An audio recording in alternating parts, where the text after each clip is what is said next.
Hey, it's me, Billy D of your giant M&J shoe stores, where you can find the best prices on men's and women's shoes and boots in Southern California.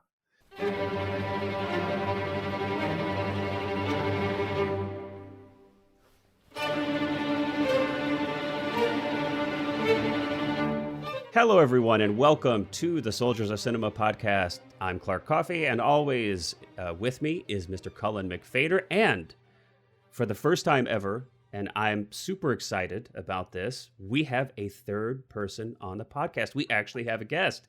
I am super excited for this. Billy DaMota is a casting director, writer, director, producer. He was born and raised in San Francisco, California, where he began his career in the arts as a rock and roll guitar player. Don't we always, all of us have aspirations or dreams of that at some point, I feel like. He moved to LA in the mid 70s, only to find that disco would put a damper on his live music aspirations. After bouncing from one dead-end retail job to another, in '85 he began his career in casting, starting as an assistant on such films as Predator, The Running Man, and The Three Amigos, which I feel like almost like is a perfect encapsulation of my childhood cinema experience, by the way. Should we all do the Three Amigos salute right now? Well, you can. If we could remember it. Oh my God, that brings back memories. There you go. In '88, he got a call from Dennis Hopper. I mean, I wish I got a call from Dennis Hopper That happens to me all the time. It happens to you. It happened to you all the time. To come on board as a casting associate on the gang epic Colors, which of course was directed by Hopper and starred Sean Penn and Robert Duvall. Then Billy went on to become an independent casting director with the film Miracle Mile, which I was just watching, starring Anthony Edwards and Mare Winningham. Then he went on, this is a big shift, to work on Steven Seagal's first film, Above the Law, with, of course, the wonderful Sharon Stone. And then he went on to cast a legendary cult classic and maybe one of the best named films of all time, Chopper Chicks in Zombie Town. And actually, and I had no idea of this, that was one of Billy Bob Thornton's. Maybe that was his first starring role, actually. Mm-hmm. Then Billy's cast hundreds of films, TV shows, commercials, plays, music videos. He's gotten to cast a lot of directors at the start of their careers, like James Franco, Cameron Diaz, Brad Pitt. Cast legends such as Faye Dunaway, Mickey Rooney, Glenn Ford, Martin Landau. I mean, the list just goes on and on. But in addition to casting, he's always also been a writer, director, and producer. He produced the award-winning indie crime drama Reflections in the Dark with Billy Zane and Mimi Rogers. Won several awards for his short film Posey in 2012, which he wrote and directed. That starred Ray Weiss and Oscar nominee Sally Kirkland. And to top it all off, Billy has been nominated 4 times for an Artios for Best Casting. Billy, thank you so much for being here. It is an honor. It is good to see your face and talk to you.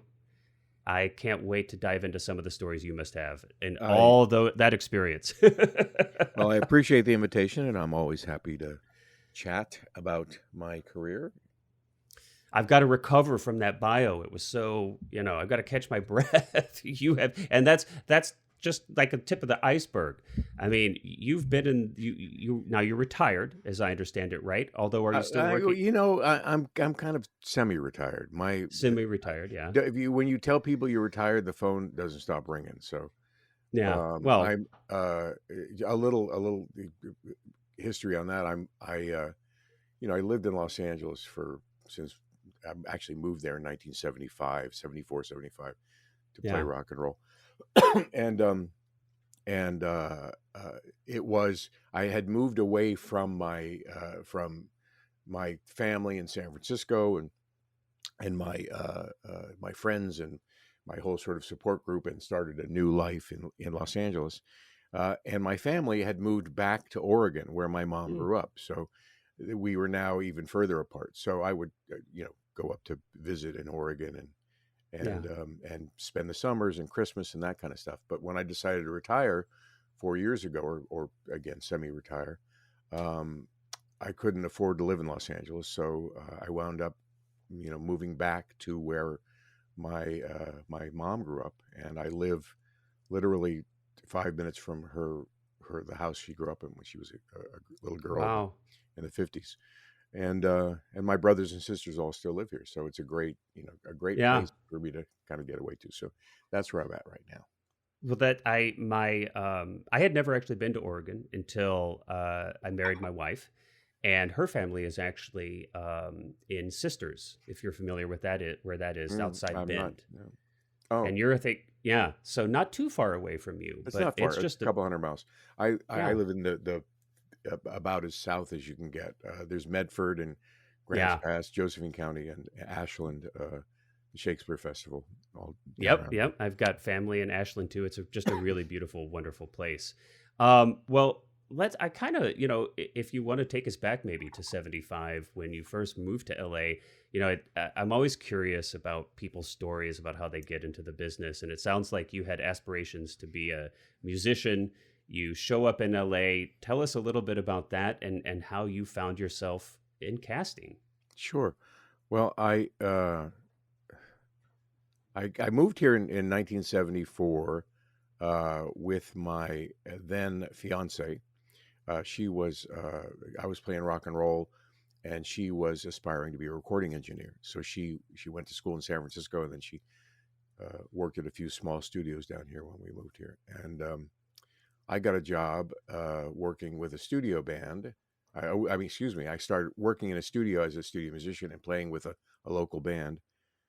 And uh, uh, it was great for about a year and a half, and then kind of the live music career, the live music scene in Los Angeles, uh, kind of dried up for musicians on my level. There was Yeah, lots of clubs, small clubs, that were playing, that bands could, make a living playing at. And unfortunately, when disco happened, they decided it was cheaper just to hire DJs. So I wound up selling shoes and doing all the other things that people that are artists do when they're trying to pay the rent. right. And I wound up actually at Beverly Hills Porsche Audi. And in 1984, I was selling cars. I was the sales manager there, Oh, wow. and was making way too much money. I think I was probably making in 1984 probably $100,000 a year, which was Geez, so like that's which was probably like $300,000 yeah, today, or yeah. it was pretty big back. Wow. Yeah. But Yeah, that was it was a high traffic store with movie stars and rock stars buying I bet. Porsches. I used to sell all of Hugh Hefner's girls would come in and they'd say, "Hey, can I get that one? And can you paint it pink for me?" And I'd wind up selling $100,000 cars to Playboy bunnies who would Wow. who would drive around Los Angeles. And And you left that career? yeah, I did leave that career. Then here's the thing. Here's the thing, and you guys know too, as artists, actors, people involved in the arts, that's always your heart. That's always your desire. That's always the Yeah, thing that drives you. It's your passion. And for yeah. my whole life, music has been my life. My mom, when I was 5 years old, taught me how to play ukulele, and it was It stuck. it never left me. Yeah. So I was working at the dealership and hating my life. I was, hanging out at the Playboy Mansion and having movie stars buy cars for me and making a lot of money and driving around a 911 and wearing fancy three-piece suits and was miserable because I wasn't playing my music. I wasn't Right. doing it was a 7-day a week job, and And you weren't on your path. You were they, off the path. Yeah. I had strayed. Yeah. Um, and so a friend of mine was living with a casting director, and he was my best buddy. We used to hang out and go out to clubs and just just to hang out together. And I said, "What is that? What does she do? What does a casting director do?" Uh, he said, "Well, they find the actors for the movies and they audition them and it was kind of a foreign thing to me, but I was 30 years old and I wanted to change in my life, and I said, I think I could do that. I want to try that. I like people. I like movies." And he said, "Well, we'll get together for lunch with her and we'll chat about it." And we did. We all had lunch. And and I said, "Can I try it?" And she says, "Yeah, come work with me for free." And so For free. for free, right? So I did. I left my big old job. Wow. My wife at the time was this. I have a different wife at this time, and she is studying to be a deaf teacher, a teacher for deaf children, Yeah. and she's going to Cal State Northridge, and they have the best program there. And instead of going to, she went to night school, and she worked days to help support our family and my new, uh, I guess, diversion from Now that the was that nine a to five. challenge? 'Cause, to leave, that had to have been a bit scary to leave It this was scary. Well, secure. because yeah, that was kind of a, it would have been a career path for me had I stayed on it. It would have been, I would have been very successful. Excuse me, I have to Yeah. cough.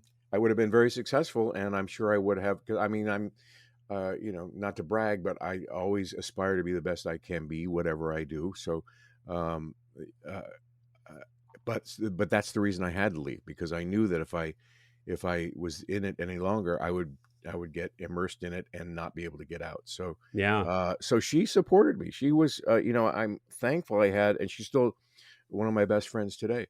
Uh, she knew what my dreams and passions were, and she knew I wanted to get back in the arts, and this was a way for me to sort of uh, get out of the drudgery of 9 to 5 retail 7 days a week, Yeah. Now and get back to my dream.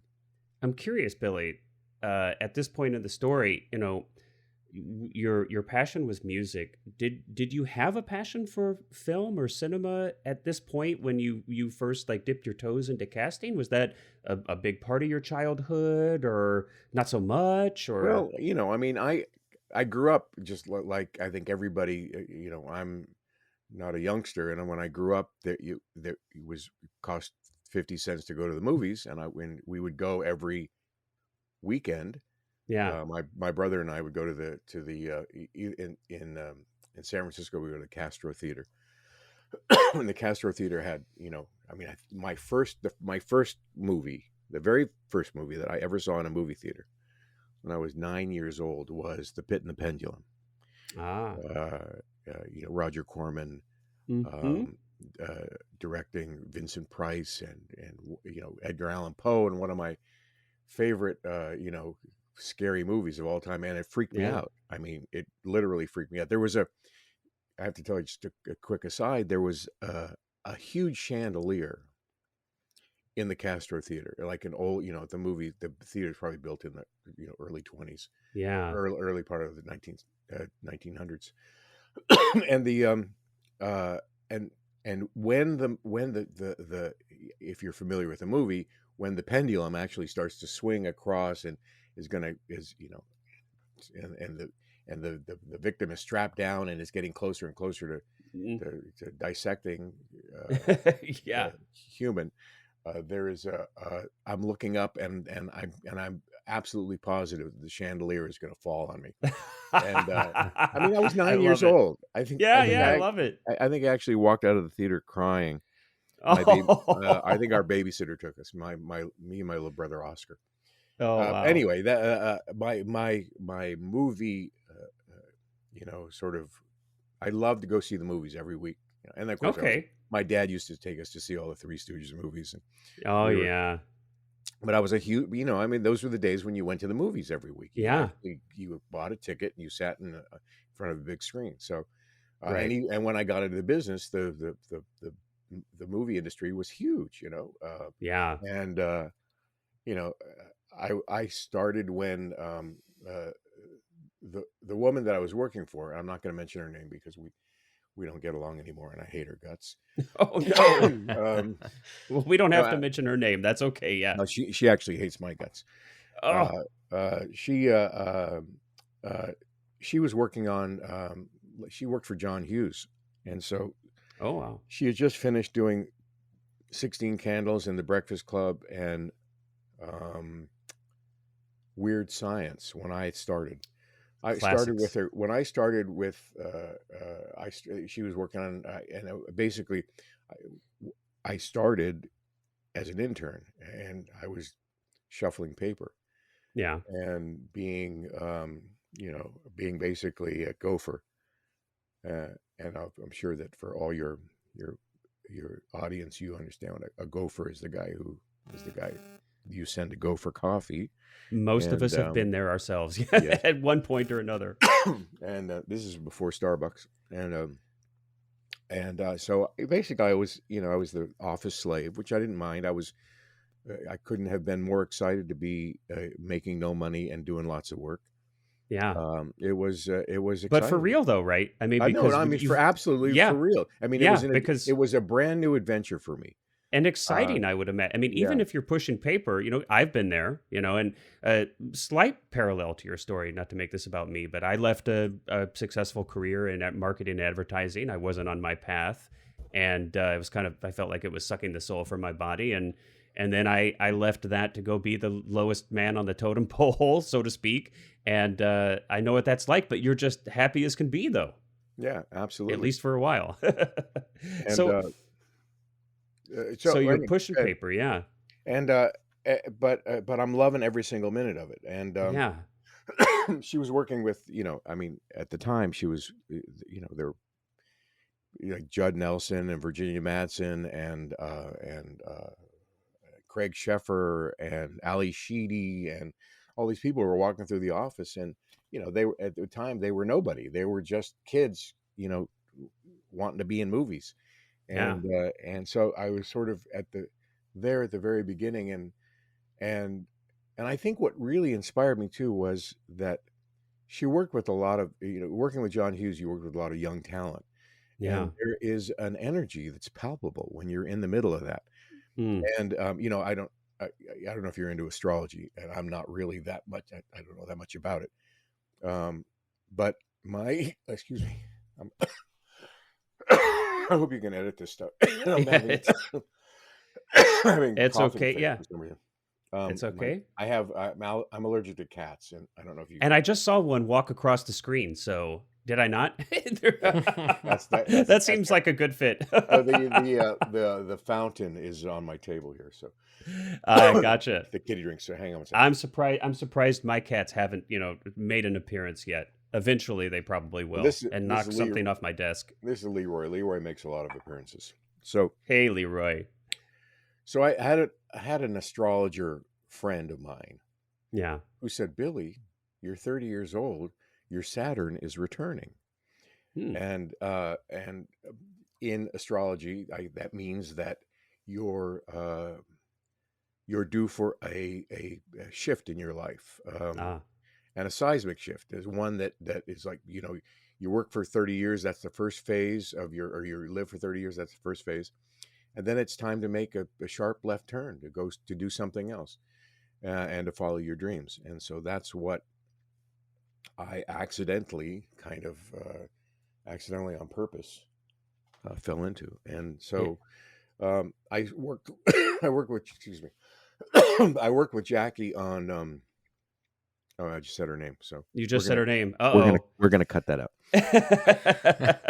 So I work with this. No, I'll tell you who it is. It's Jackie Birch. Jackie Birch cast huge, huge movies, Yeah. and I worked for. We had a dispute when I left. So And this is, so you're talking just to kind of let people know, because I'm here, of course. I've got your IMDb up, right, like a good podcast host would, and I'm looking at these early films that you've got credited here. It's Commando, Three Amigos, Project X, which, of course, at the time I thought Matthew Broderick was just I idolized that kid. So oh Project yeah, X was a film I loved. Predator, I mean, how could you not? Running Man. These are like the pillar of my childhood cinema experience. mm, And I was actually reading Quentin Tarantino's new book, Cinema Speculation. mm. And I'm a fan of his, but he goes out of his way to say that he thinks the 80s is maybe the worst decade of cinema Oh, I ever. just And I have to just completely disagree. yeah, me There too. are so many wonderful movies from the 80s, and I just couldn't disagree more. But so this is, so just to give people a little background. So this is what you're talking about, right? These early experiences, you're interning, Right, Commando, in these films. I mean, that had to yeah, have been extraordinary, because these are these are major studio feature films. You've got Arnold Schwarzenegger in the lead here. Did you see That just my Polaroid with Arnold? I did. Well, that was, I was looking at it. So on Facebook, you have been posting like a Polaroid a day basically for a Right. while now.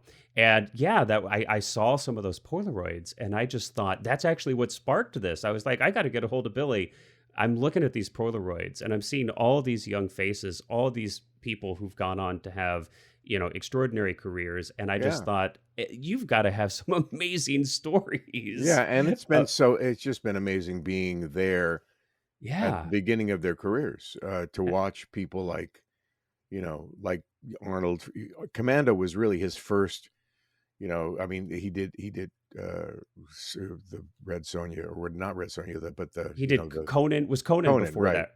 Yeah, he did Conan, and then Conan. the documentaries before that. Yeah, Pumping Iron. Yeah, but this was his first kind of like real acting movie. I mean, that's what he called it. Yeah, And he wanted it to be perfect. And Arnold, was and still is a perfectionist, and yeah. he would come in and re-loop every single line that he did to make sure that it was on the money, and that everything was Wow. locked in. And he went to acting class, and he did everything. He the way he worked in bodybuilding, he put the same sort of passion and effort into his acting career. And like him or not, he is he set an example for a lot of people. I And bet. it was great being there at the beginning. I mean, you know, I I was young. I was in my 30s, and he would invite me to hang out with him at Patrick's Roadhouse in Santa Monica. Patrick's Roadhouse is a for those who don't know, is a little restaurant on the Pacific Coast Highway in Santa Monica. Hmm. And every Saturday, it was Saturday morning, I think, Arnold and his friends would all get together, all his bodybuilding friends. Sven, if you're familiar with Arnold, Sven, who was his right hand man, and the Yeah, guy who was his, I think, he called him his bodyguard, but he was just his friend, who he worked out with, and Franco Colombo, absolutely. Yeah. who I went on to work with in a couple movies that he produced in Italy. But we would go to Patrick's Roadhouse, and everybody would smoke these big cigars. Right, which he's And famous for. Yeah. right, and so I wound up going for the first couple of weeks, and I smoked cigarettes, but at the time, but being in a room, where, and the thing is nobody else would come into the restaurant because they knew it was Saturday Arnold cigar day, and and they'd all sit around and shoot the breeze and smoke cigars. And so I had to tell Arnold, I'm not going to be able to hang out with you very much. But the point I'm making is it was when you could hang out with Arnold Schwarzenegger on the beach at Yeah, Patrick's Roadhouse, and that's and amazing. I think you still can almost, because Arnold is really that accessible. He's so cool. I mean, that's so. So you're so let's so go back to this. So you're interning, you're learning the ropes.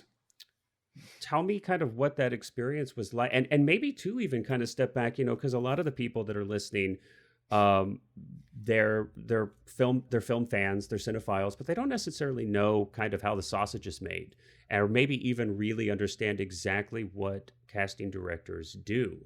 But maybe you could kind of go in a little bit on, and obviously it can be different from film to film, but for the most part, kind of if you wouldn't mind describing what a casting director's job is, how do they contribute to a film, how do they work with producers, director, etc., just to give people maybe a little background.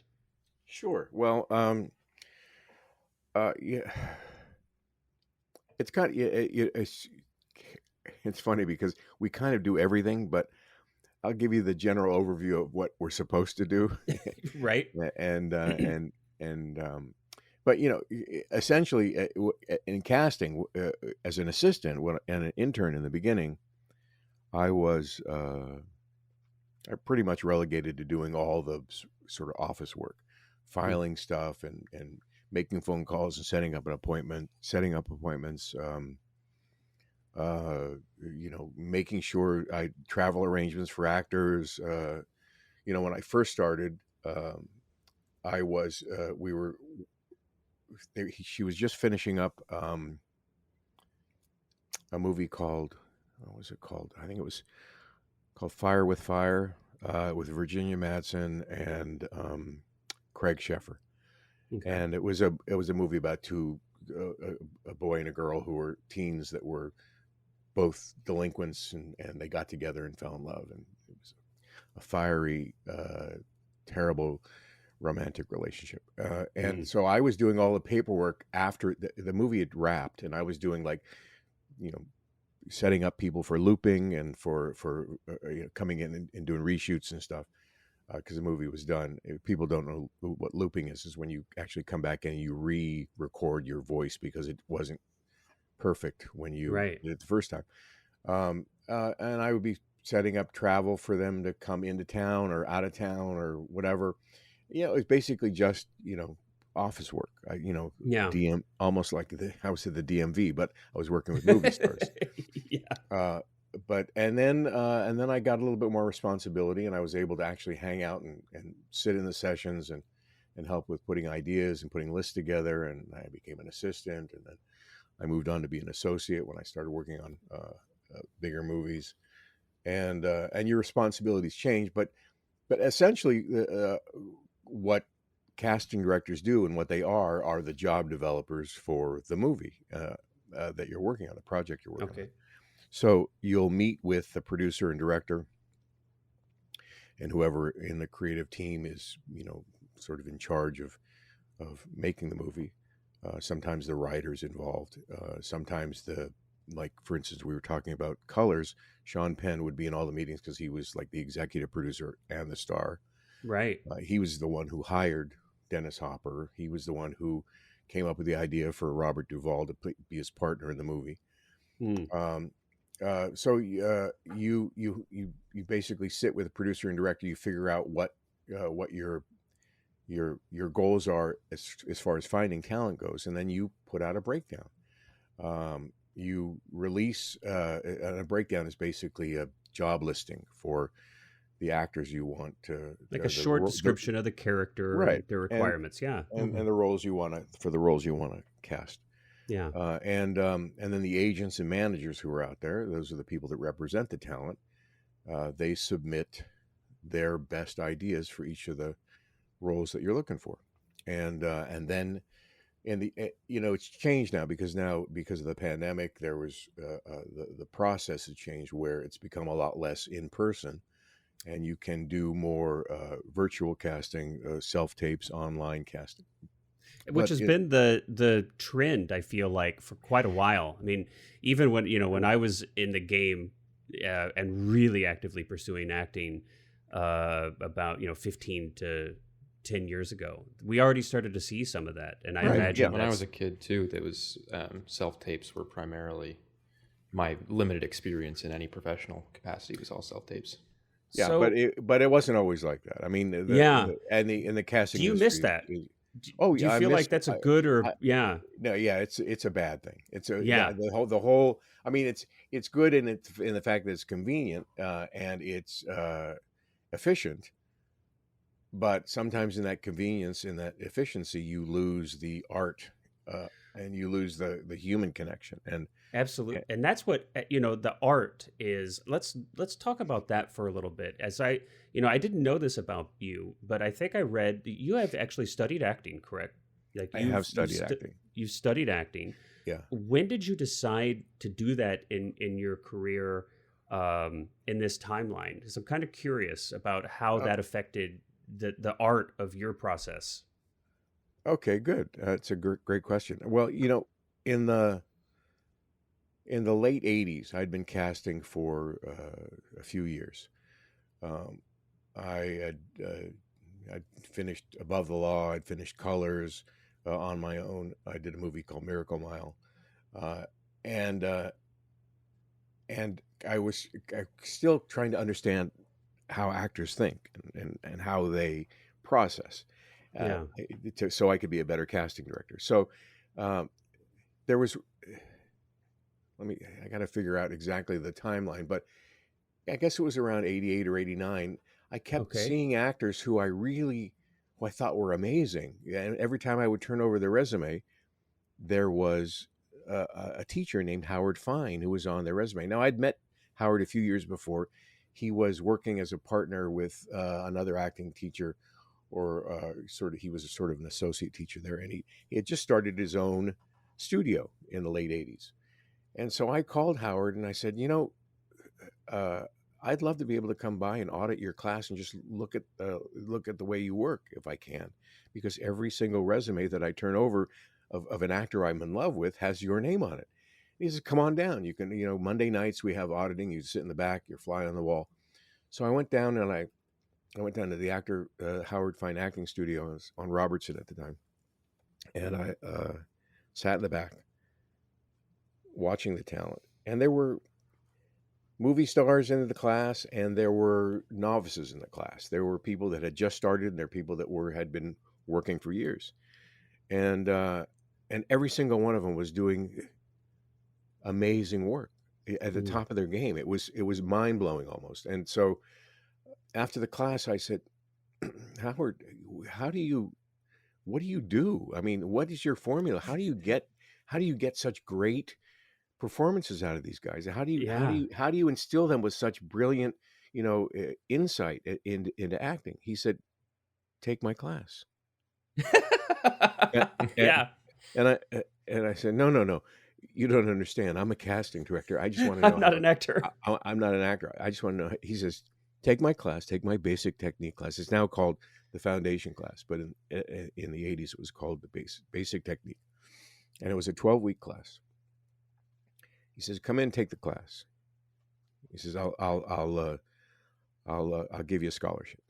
Take 12 weeks, and by the time you get out of that class, you'll understand what goes on in an actor's head, and you'll understand how they think, and you'll understand how they process, and you'll understand how they do the work, and how they put together a character, and how they, immerse themselves in roles. You'll understand all of that, because that's what basic technique is about.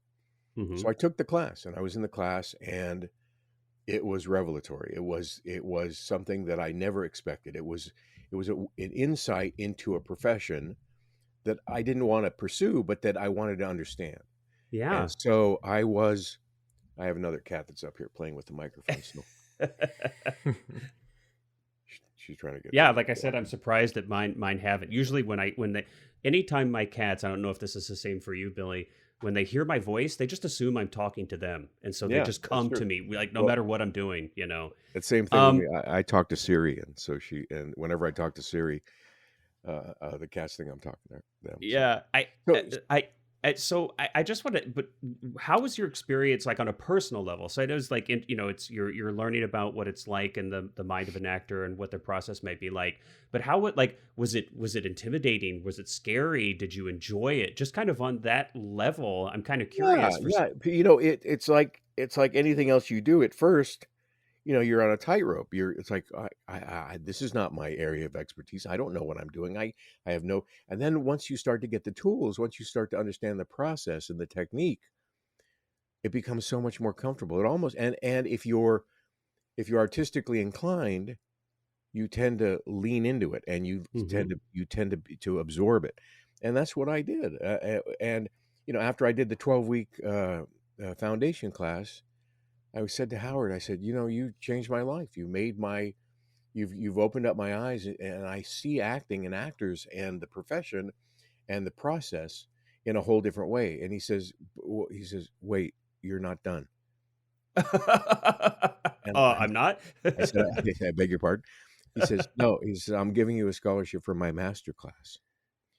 And so he enrolled me in his master classes. I think it was on Monday nights, where I would study with, people like John Corbett and Heather Locklear and Lou Ferrigno. Amazing.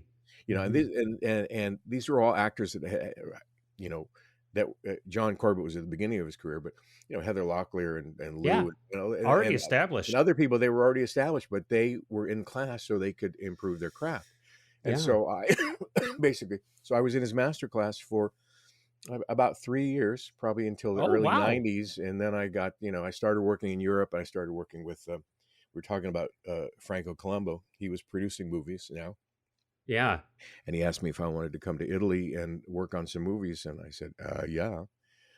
And so I wasn't able to commit to But the so you classes really went anymore. for it. I mean, because I was going to think, well, I thought you were going to kind of say, well, I was there for 3 months and I got a little taste, and then I went back to casting. I mean, but to be in that class for 3+ years, that's, Yeah, it, but I never got out of casting. I mean, I yeah, never you were stopped. casting the entire time. Right. Absolutely. And I have either talked to or been in Q&As or whatever it might be. I've lost track of how many casting directors I've kind of spoken to and got at least a little bit of a taste of their background. And it's interesting that yours is kind of almost the opposite of what I hear so much in casting directors, in that so many casting directors, in my experience, when I talk to them, started out actually pursuing acting. They they That's right. they were looking for a career as an actor, and then through that process, they shifted into casting. And yours Right. is one of the few stories where you were already in casting and you actually went out. Not that you were trying to find a career in acting, but that you studied acting, is almost kind of the reverse of what I hear a lot of the time. Yeah, and ironically, Howard said to me when I finished the 12-week class, he says, "You need to stop casting and start acting." He says, "You could be." He told me he was basically predicting that I would be a very successful actor if I And it just, and I you just and I weren't probably interested, or and I probably could have, and if I pursued it, but I wasn't interested. That wasn't the reason I was in class. That wasn't the reason I was studying acting. so the But you're right. reason Yeah, so but there are a lot of actors. There are a lot of casting directors in this business and I think, and I think my history on Yep. the whole workshops and the sort of arrogance of the casting industry over the years, Yeah. and the sort of the criminal behavior of a lot of my profession. But I think that what there's a lot of casting directors who, because they were actors in the past and because they kind of got shit on, or stepped on, or were unappreciated by the industry, because actors generally are, sit at the bottom of the totem pole and often get the worst, they get the short shrift all the time. Yeah. That when they got a little bit of taste of casting, when they got it to be a casting assistant, they got a little taste of power, and a lot, Yeah. and there was a thing that happened with a lot of actors when they got into casting.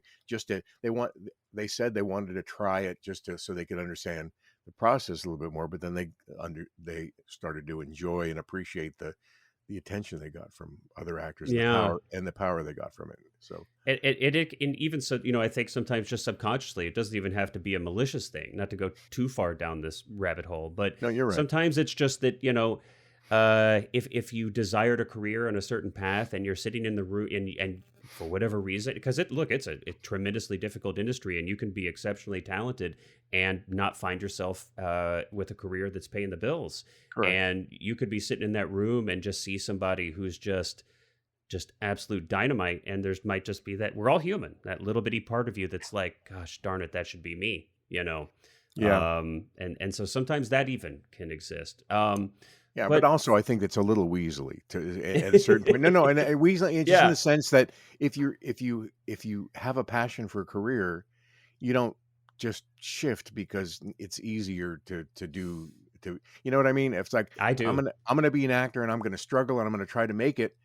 But I feel I get a little bit more power and money and whatever out of casting. So even though it's not maybe their preferred first choice, Yeah, I think they take it. I think it's he's a it's little bit of kind a of, sellout there. It's a yeah, it's a little little bit bit of a of a, style, right? and a little bit of a subjugation of your soul. So And maybe it's because I'm closer to it and I see more of it than that. I've seen more of it over the yeah, years, close up. that could be. So when you come back, or like as you're taking the class, because I want to talk about too, you know, as you're progressing and your ability, when you're in the room and you're in these sessions and you're seeing actors come in, and I'm sure you're seeing, the whole range of auditions. I kind of just curious more to like, how do casting directors, how do you specifically start to hone in on hone your intuition, where you because it's such an art. And I think a lot of people don't realize, if you're outside, if you've not ever worked on a film or been a part of the process, what an art it is to Yeah. cast a film and how much that influences the quality of the film. And it's not just, the top one or two people. I mean, it's every single person Right. who's in frame Right. during that entire Well, it's 2 there, and hours. because they're all an intrinsic part of the final product. So, it's Yeah, not just finding one good actor, but it's finding an ensemble. It's finding actors dozens to or work maybe. together. Right. And so it just, I'm just so curious about how that developed for you, like what your perception of developing that intuition was, or whatever you want to call it. I don't want to Right. label No, it no, it something. is intuition. But Yeah. here's the thing. I think you have to have it in the beginning. It's just sort of like they say you can't make a bad actor a good actor. You just Hmm. like you can't make a bad casting director a good casting director. I think you have to have a certain level of talent and intuition going in, uh, uh, and and hone it and develop it as a skill. The more you do it, when I Yeah. first started casting, I used to second guess myself all the time, and I used to, when I would bring actors in, and I'd say, well, he was good, wasn't he? Let me bring him back, Yeah.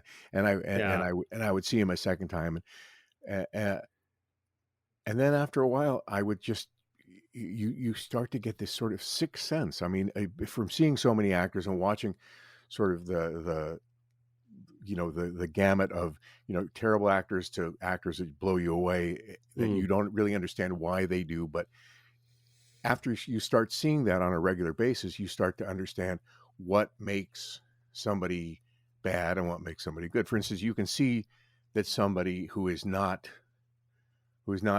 nailing it when they come into an audition.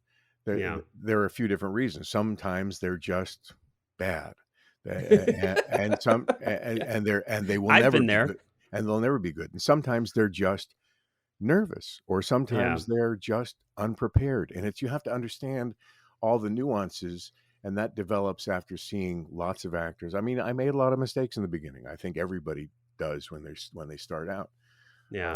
Do you find that, or did you find that after doing those acting classes and studying acting, that you sort of like that really helped you hone in on the choices that these actors were making in the auditions, and Absolutely. that you better understood this nervousness or this, Absolutely. Well, I mean, there are times when actors come in, and I mean, and I've seen it because I've been in other casting sessions with other casting directors where they'll see an actor and they'll say, "Thank you very much," and the actor will leave, and I'll be thinking in my head, well, wait, that actor just was, a little nervous, or he had just gotten he just got out of traffic, 2 hours of traffic. Yeah. and it's 110 degrees outside, and he had to pee, and he didn't get any water before he came to the audition, and he was nervous. So Yeah. is he bad, or do you give him another chance? When actors would come in to my office, even to this day, I can recognize when they're not in their body, or when Hmm. they're not when they're not present, when they're not in the Yeah. room. And sometimes I'll just say to them, "Hey, listen, go outside, have a drink of water, take 10 minutes, chill, meditate, get into character, and come back in." Because sometimes that's all they need, and they come back in and they blow me away. But I think what's happened is because of the abbreviation of the process so much, because of it has a lot to do with self tapes, because you can't connect with an actor personally. Right. For instance, if I'm doing a self tape, I can't readjust that actor. If I see something that I think is there, to find out whether or not that actor has the wherewithal to actually, accept a redirect, or understand how to change a character a little bit to make it more what the director's looking for. I can't do that if the actor's not in the room. So, uh, but I would do that when the actor's in the room. For instance, an actor would come in and would be nervous, or would be, tired, or would be, just a little unprepared, and I would send him out to kind of regroup. Yeah. Or they Which is would come. rare. That's Right. rare, Well, especially for some smaller roles. And it's grateful for casting directors like you that are willing to do that, because the reality is it's just not that many in my experience are willing to kind of give a little bit of extra leeway, and kind yeah, of but empathize a little. I think the process has suffered, though, because of self tapes, and because of the inability for a casting director to see uh, actors in the room. What's happened is that producers, especially on low budget stuff, have said, "Hey, well, you can do that self tape thing, can't you? Where you can just see actors on tape, and then I can just look at all the tapes. Well, I don't need to spend the money to rent a studio for you, do I? Because And let's see how many followers they have on Instagram. yeah, oh, And yeah. Oh, don't even that get me comes started into on play. that one. I actually Yeah. have a bit of a related question to that because, of course, since the inception of like budget filmmaking, Right. it's been for better or for worse, and to perhaps the dismay of a lot of the artists that work in the industry, it's always been a business. It's been something that is designed at the end of the day to make a return on investment. And a lot of people say that there's a lot of corporatization today that exists, which I don't disagree with, but there's always been that level to it. Mm-hmm. And so I guess I'm curious to know, how did you find, and how do you still find, that balance between like maybe a studio saying, hey, we really want, this actor in this role, and maybe you disagree, maybe it's like a financial decision that they're sort of pushing on the film versus something Right. that you say, you have a different idea. Was that a challenge to balance? Was there ever any moment where you sort of went, Well, I mean, it's a challenge to balance that if I allow myself to be involved in that situation. What I do, though, in the beginning, is of every project, is I meet with the producer and director and make sure that we're all on the same page about what we're looking at creatively. If they want somebody if they want an actor with who's the biggest actor on TikTok, whether or not they can act or not, I'm not going to cast the movie. So so we'll let somebody else figure that out. If we get into a situation where they say to me, like, for instance, I worked for PureFlix. I don't know if you guys are familiar with that, but it's the biggest Christian production company on the planet. Right. And Yeah. it used to be. It's kind of fallen from grace. But in the beginning, they would say, we need to find people with as many Facebook followers as we can, or as many Twitter followers, or as many. I'd say, no, you need to find the best actor for the role. If they happen to have a big social media profile, that's a bonus. But if you start hiring people that are only in your movie because they have big numbers on in social media, you're going to have bad movies, and people don't like to watch bad movies. So you can't have an influencer as the star of your movie just because he has 1 million TikTok followers. Yeah. And thankfully they would listen to me, and if they didn't listen to me, then I would not work on their movies. So You're I out of mean, there. Yeah. but the great thing about working with new filmmakers is they want talent. And I mean, sometimes it's changing now. Sometimes they'll be they'll go on that. And don't get me wrong, every movie's made to make money, Sure. from the beginning of time. I mean, we all make them for art because we want to make the best, we want to make the best thing that we can, and we want it to reflect good on our sort of career in the long run. We want to make sure that we make good art. But we all know that the movies have to make money. But the bottom line is that if it's the difference between an actor who's got a lot of numbers and an actor who's got a lot of talent, I always go for the talent, because that in the end always sells the movie better than the numbers do. There's never been, I mean, how many influencers do you know that have been nominated for an Academy Award? I mean, I think 0 so there would far. that would be negative. And I think it really shows in these films. I mean, and I think I even shot you a little message just to use a specific example. So Colors, I'm watching that recently. And of course you have Sean Penn and Robert Duvall, which are huge actors. And, like you said, Sean put that project together. Robert Duvall, these actors are already attached to the project before, right, I'm assuming you even get there. But, and for my money, honestly, Trinidad Silva, who plays Frog in that film, I feel like steals every single scene he's in. So great. And do you know what? I had a flashback. I totally forgot. And this is horrible, I'm sure. But when I was a kid, I was watching this film. So this came out in '88. I was 12. I probably watched it on HBO, a year or two after this, right? So here I'm this little white kid in Missouri, And I used to have an impression of Frog that I would do for my friends. I just 2-1, man, I 2-1. love, and I'm saying Holmes all the time, you know. What up, Holmes? But Yeah. he's fantastic in that film. So great. And Damon Wayans is funny in that film, and I think one of that's Damon Wayans' first films, because films. I got him right out of the Comedy Store. Yeah. I mean, I saw him at the Comedy Store doing some crazy stuff, and he came in and he did the same crazy stuff in the audition, you know, and he's like, and he's wearing a diaper. He's wearing a diaper in the film. I mean, but these are the things that, and Don Cheadle, this is an early film for him. It was too. one of his first movies. Yeah. And I just absolutely love to see that in it. I mean, it's one of my absolute pleasures to see those kind of roles that you don't expect. And I just do you have any fun stories? Like, I'm just curious. Do you remember casting Frog? Do you remember? Oh yeah. I mean, Frog was a friend of Sean Penn, so he came in to audition. But Sean was in the room for that one, and I always love it when he came by, because he would read with the actors but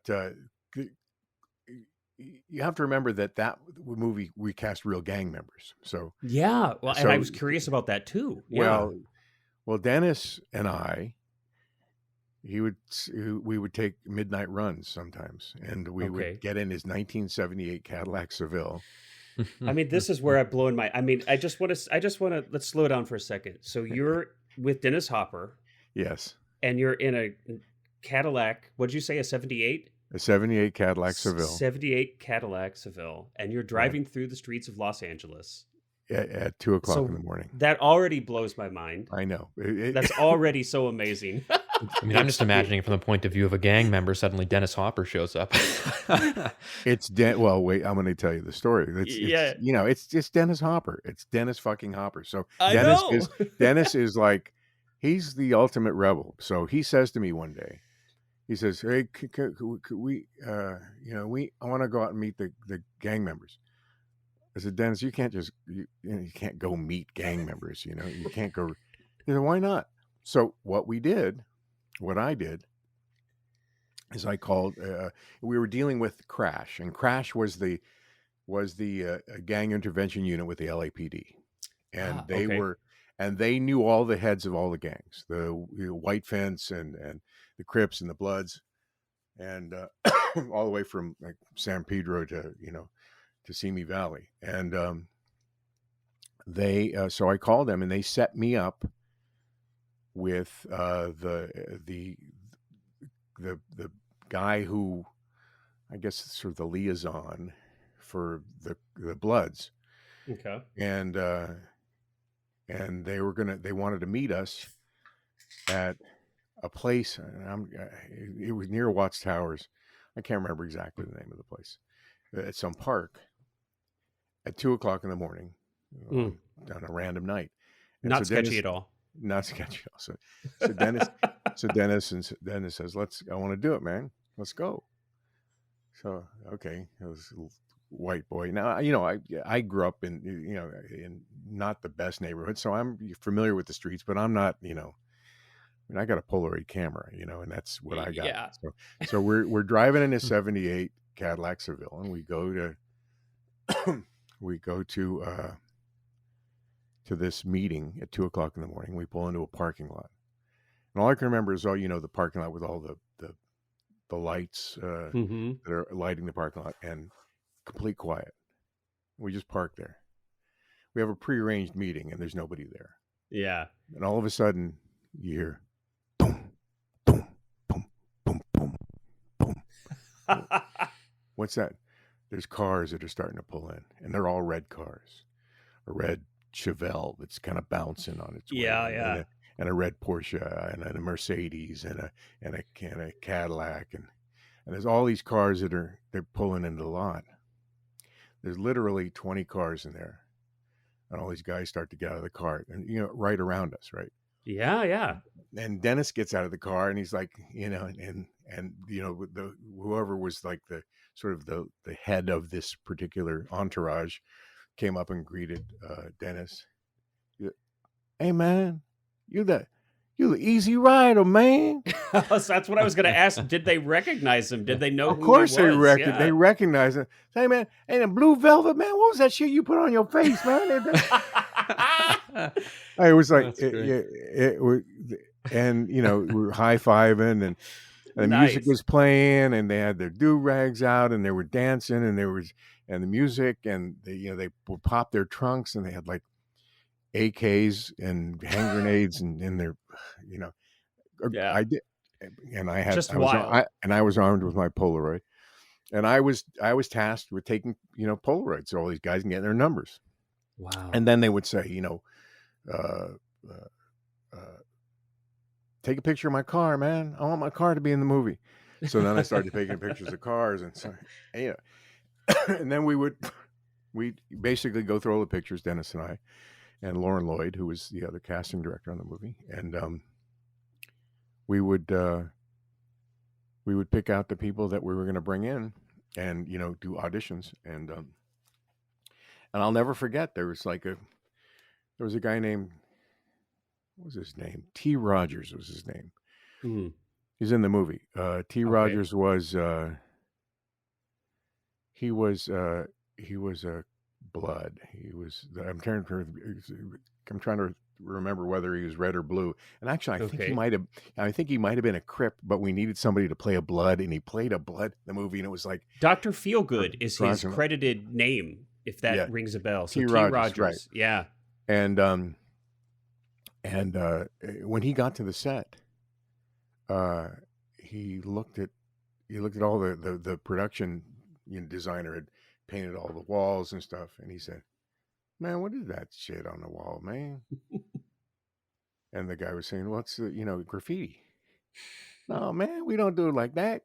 And he went, and so the guy said, "Will you help me out?" They repainted the whole. They graded the wall out, and they repainted it all. And he went and he grabbed his spray paint and he did the whole wall. And he went on to become a consultant for movies. I'll be darned. In the future for other stuff. And then he started this thing called Sidewalk U. I'll never forget. Where he would call me, and he would, and he got out of the gangs, and he started a sort of an intervention program where he would, because the gang members could not leave voluntarily. Right. You can't just say, "Hey man, I want to be in the movies," Yeah. So he would help channel them out and find them jobs in the entertainment business. There were kids that would come up to me on the set, literally, 15 or 16-year-old extras that we'd hired for the movie. That would, how much am I making for this movie? You're making $180 a day. And in 1988, $188 for an extra, SAG extra. Yeah. And I don't have to sell no drugs or nothing, and I get 188. It's like they couldn't believe that they could actually make a living. Blown. Right. And they said, but they would whisper to me, "How do I do this, man? How can I do this? How can I do this for a living? How can I want to do this? I want to get out," is what they were saying. Yeah. Which was pretty amazing.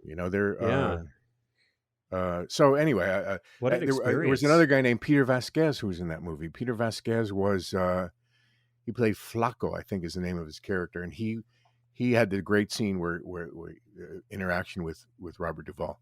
And he was white fence. He was OG. That guy was like, I think he's probably in his early 40s. He started a company called Suspect Entertainment with another gang member who basically were now representing ex-gang members for music videos and for movies and stuff. And they found their way out, cool. Sort of channeled their way out of the gang life. But anyway, there's a million stories from that movie, but that was one of my favorites. I love these things. Yeah.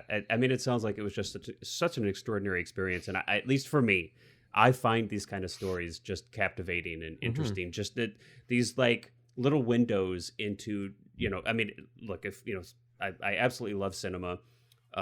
It's just, I mean, it's my passion. And so I just find these little stories are kind of windows into a view that you don't ever get to see. So it's just, I'm fascinated. Well, there's a lot. I mean, in every movie's like that. Every movie has behind the scenes stories that are, that if the public only knew, it's, that's why I love putting up these Polaroids on my Facebook page, because it allows me to to sort of expound a little bit on the history of the I actors in the movie. it hooked me, and I will say I don't know if there'd be any legal issues with this, but I feel like you should do a coffee table book. I think it would Yeah. be fantastic. I'm thinking I don't about know. it. I have to figure out how to do it. I just probably just have to get permission from the actors. Yeah, if you've got a few minutes, are you okay on time? Do you have a Oh, couple also, minutes? although Courtney Gaines was in Colors too. He played the white kid, the token white gang member, Oh redheaded yeah, white yeah, yeah, yeah, yeah, yeah. The ginger. Not to, I hope ginger, that is the right, yeah, yeah. And no, he's great. There, I yeah, mean, there's such character and flavor in these roles. That's what I'm saying. I mean, yeah, all those things really stand out to me when I watch. I mean, another one that if you've got a couple of minutes, that yeah. Miracle Mile is, Oh, I what a think, a great film! That was fantastic such. film. And this is another film where That was there's my so first many. movie casting all by myself. It was So tell us about that. I mean, was that a big jump for you? Were you anxious, excited, all the above? Like, how did it that? What was was a the big shift jump. It there? was a big jump. Yeah, I just come off of Colors. yeah. Lauren Lloyd was I was her associate on Colors. We were working together on that movie, and she couldn't do Miracle Mile. Steve DeJarnett, the director, had asked her because I guess they were friends, and she said, "Why don't you have Billy do it? He's good." And so Steve and I became friends, and I read the script, and I fell in love with it, and we started casting. And it I was mean, there's a Hemdale movie. It was when Hemdale. It was a $1 million budget, yeah, uh, tiny. tiny movie. Shot at night in LA. I feel like it Yep. shows LA. LA is such a fantastic. I mean, if you want to see LA in the 80s, this film shoots LA so beautifully. Yeah, and it's all shot in Miracle Mile. It's all right Yeah, there in that one block area, and they go downtown a little bit, but it starts in Miracle Mile, and then I don't know if you know this, but from the time that he finds out that there's that there's a the nuclear. impending nuclear missile headed toward Los Angeles, it turns into real time. So Yes, from there to the end of the movie, it's whatever the real time in the film is. So it's exciting to watch it, and it visually, it just it was Theo Van de Sande who was it's the beautiful. cinematographer who went on to do tons of stuff, but that was one of his first films too. So again, another movie where a lot of people kind of jumped off to much bigger careers. The production designer and I think Jamie Horner was Jamie Horner did the music. I'm trying to remember. That's a good question. No, Okay. well, Tangerine Dream, Tangerine Dream, right? Did the right. who, of course, everybody. I mean, And Steve went to Austria to actually sit with Tangerine Dream and help compose it's the an film. amazing soundtrack. Yeah, And it's I really think good. have you posted about Tangerine Dream? But I'm a huge fan of Tangerine Dream, and Oh their yeah, some fantastic scores, scores. Yeah. their scores in the '80s are just, I mean, Yeah. some of my favorite films. Epic. Yeah. I mean, this film, I mean, obviously you have Anthony Edwards, Mare Winningham are fantastic, but there's some other people that really stand out to me, like Kelly Jo Minter. Oh yeah. When I was a kid, I loved her in Summer School. She Yeah. just has like the best voice. I think she's just a great presence in great. this film. Yeah. I had Good energy. forgotten that she's in this. And, Who else? Like Alan uh, Rosenberg, who actually went on to be SAG president for a SAG while. president. That's correct. He did. Yeah. Yeah. And Who? Denise Crosby was in it. Olan Jones. Brian Thompson is somebody who stands out to me. Oh, He's Brian just Thompson. Yeah, it was so Terminator. I mean, he's such a he's been- singular face. Yeah. And we went Jeanette on to work on a few Goldstein? other movies together. Jeanette Goldstein, great, who went on to work Who's- with Cameron. James Cameron, right? I mean, she's fantastic. And I missed this. I had to go back, and I actually didn't notice this until I listened to the commentary. There's a new release on Blu-ray for this film, actually, which is a really beautiful restoration. If you get a chance to check it out, Yeah. Peter Berg Oh yeah, Peter Berg got a SAG card on I this film. Taft-Hartley'd Peter Berg. Yeah.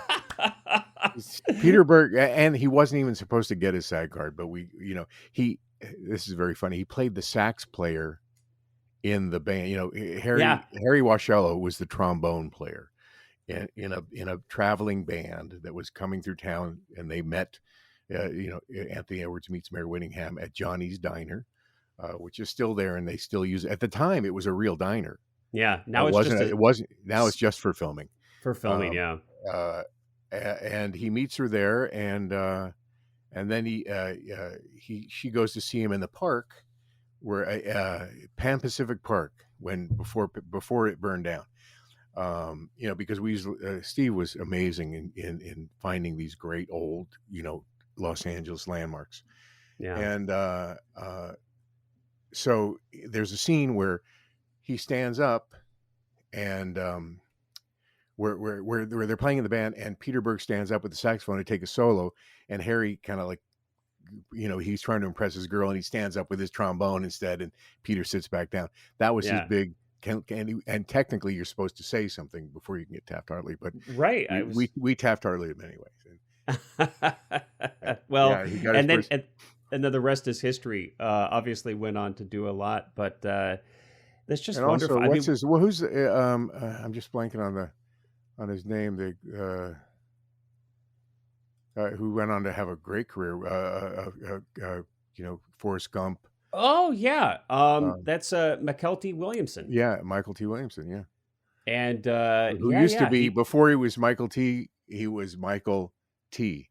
Yes, and it's funny. That he was actually Michael T. His original credit in the movie was Michael T. Williamson, and then Oh, that's hold on a second. And in the commentary track, the director, this is interesting, the director actually apologizes for the misspelling in the credits, but it was actually how he presented it. That's how he spelled it then. That's how he spelled it back then. Right. It wasn't, there was no Michael M.Y. It wasn't all one word. It was. Yeah. I just thought that was an interesting piece of trivia. I mean, just, as we kind of wrap up. Well, wait. So I have to ask, and I don't mean to put you on the spot, Billy, but I just have to ask. Sure. Above the Law. Do you have any ridiculous stories working with Steven Seagal? Now, I don't know if he was ridiculous back then, but he kind of became a little bit ridiculous. He became ridiculous. No, he was still kind of a dick, but he was a younger, nicer dick. You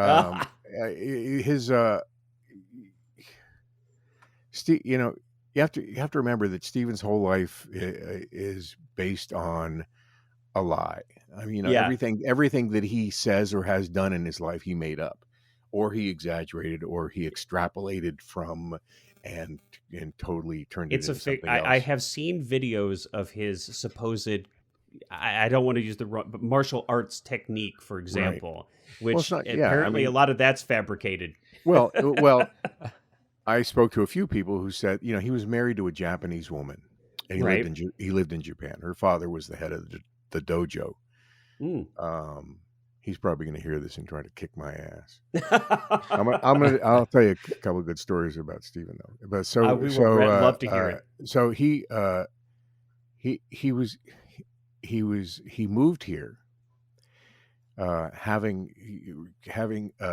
saying that he became he was the highest degree of thing you can get in Taekwondo or whatever, or not Taekwondo, or in Aikido, sensei kind of thing, like 10th degree black belt. Yeah, but what happened is that because he was married to a Japanese woman whose father ran the dojo, he kind of let it slide. It has been said that the father was sleeping when he took his test. So you can and also people that have watched him do his stuff say that it's theatrical Aikido. It's not real. But the story is that he had a dojo on the corner of Santa Monica Boulevard and La Cienega. And now, is this back then? Is this back then? Yes, this was back then. Yeah. This was in 1980. Well, what happened is in 1987, 88, there was going to be a writer's strike.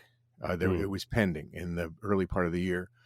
And Mike Ovitz decided he wanted to make a movie out of a script that he had heard from. We'll go back. Steven had the dojo. Mike Ovitz, the head of CAA, was one of his students in the class, was taking Aikido. There's the connection, because I've always wondered, well, we could, not to cut you, but how in the world somebody like Steven Seagal even gets this big of a shot? But it's like, what happened is he would pitch the story to Mike Ovitz.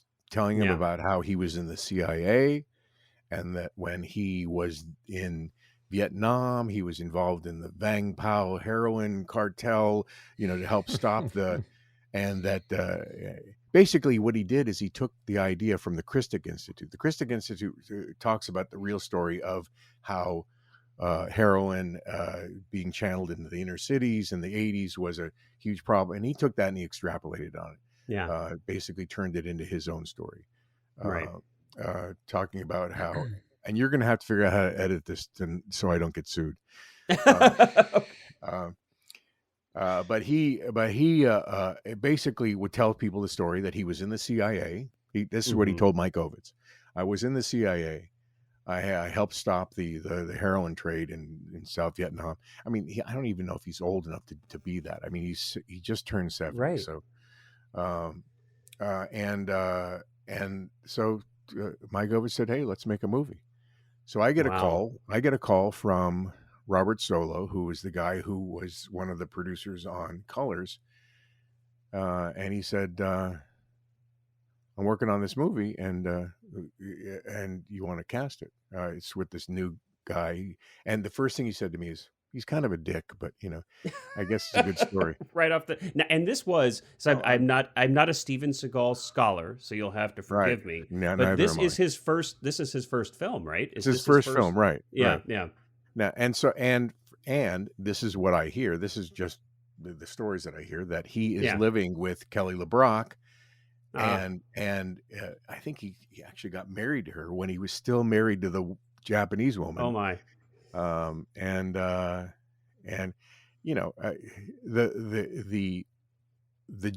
the general knowledge of Steven in the 80s, that he was kind of a freeloader.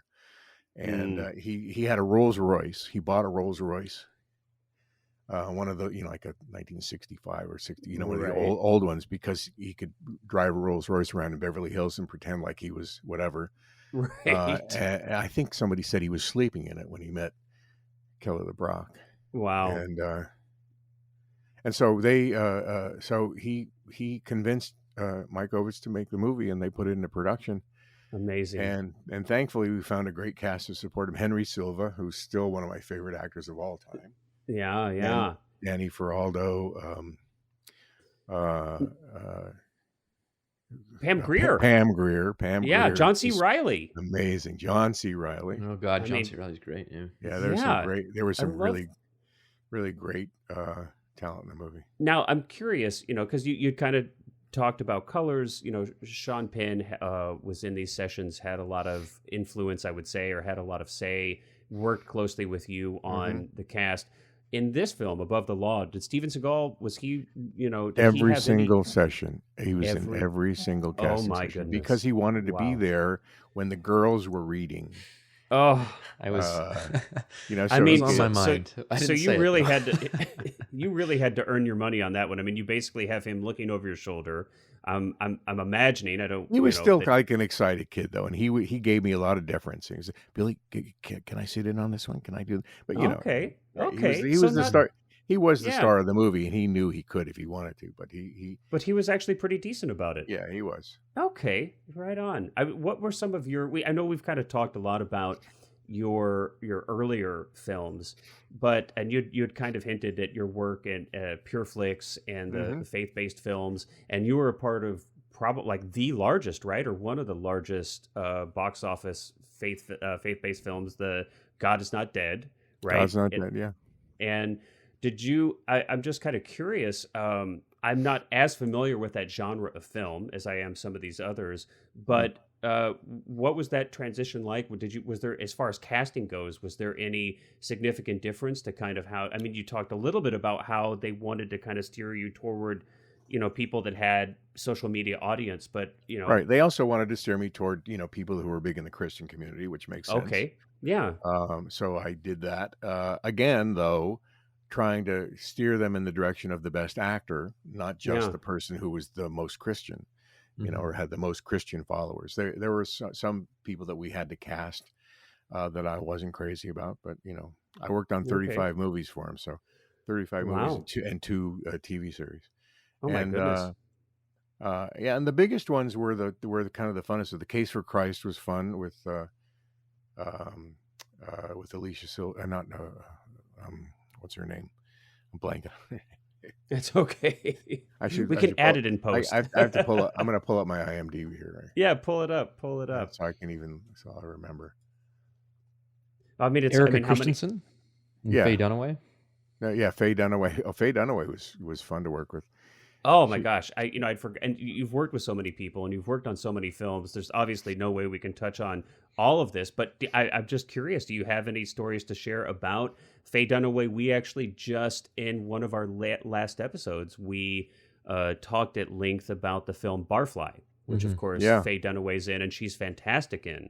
yeah. She Um, was good in the. She had one scene, basically one day. We got her for sort of a cameo, yeah. and paid her a lot of money. Mm. And she was terrific. She was uh, uh, uh, she had some problems standing up because I think she had just had surgery, so I had to do most of it Mm. sitting down, or we had to have her because there was some questions with her movement and her in the scene where she had to do some move in the scene, Yeah. uh, but but she was terrific, and I mean she was just she's an old movie star, so Yeah. you get some of the baggage that comes from that, and you get the excitement that kind of is sort of overwhelms that, but I would yeah that imagine so.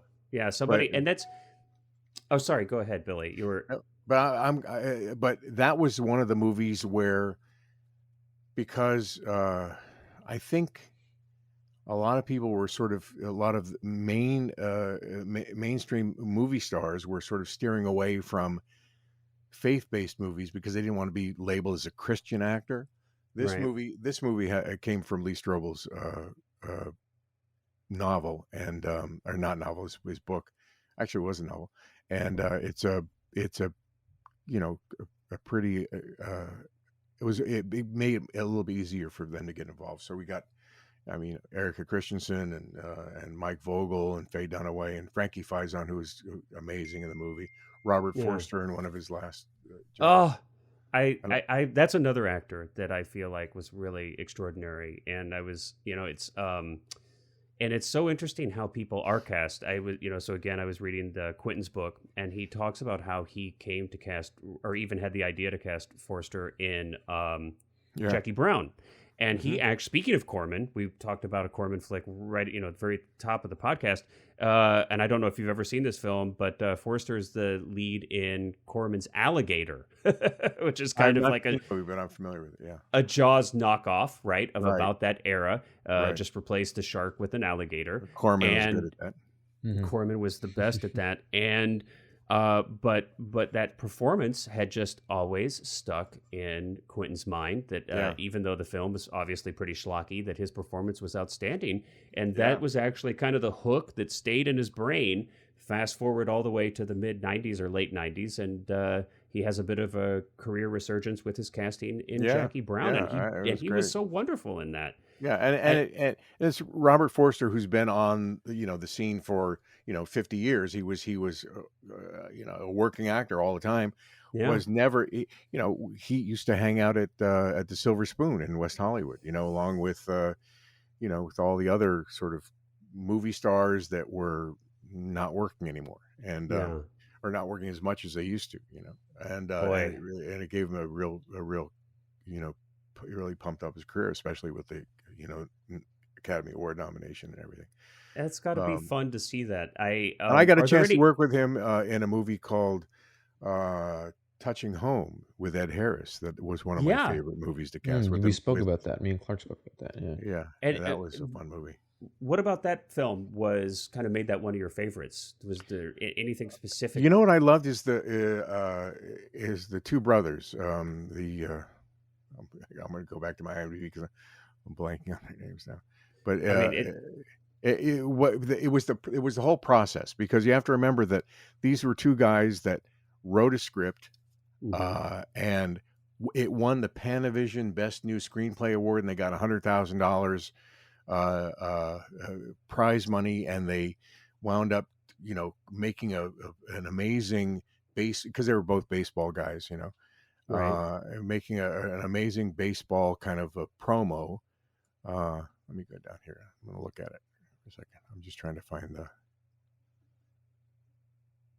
I'm going down my IMDb. I have You've got so many films, that's a lot of Billy. stuff here, man. Okay, It's hold on. it's understandable that you might forget a few details along Yeah. the way.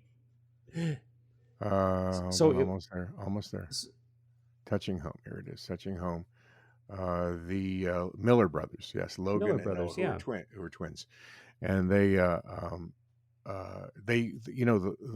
Miller brothers in order to fund their movies they did modeling for like Calvin Klein. There was a I think there's a very famous picture that one of them put up of his poster on Sunset Boulevard in his underwear. I'll be darned.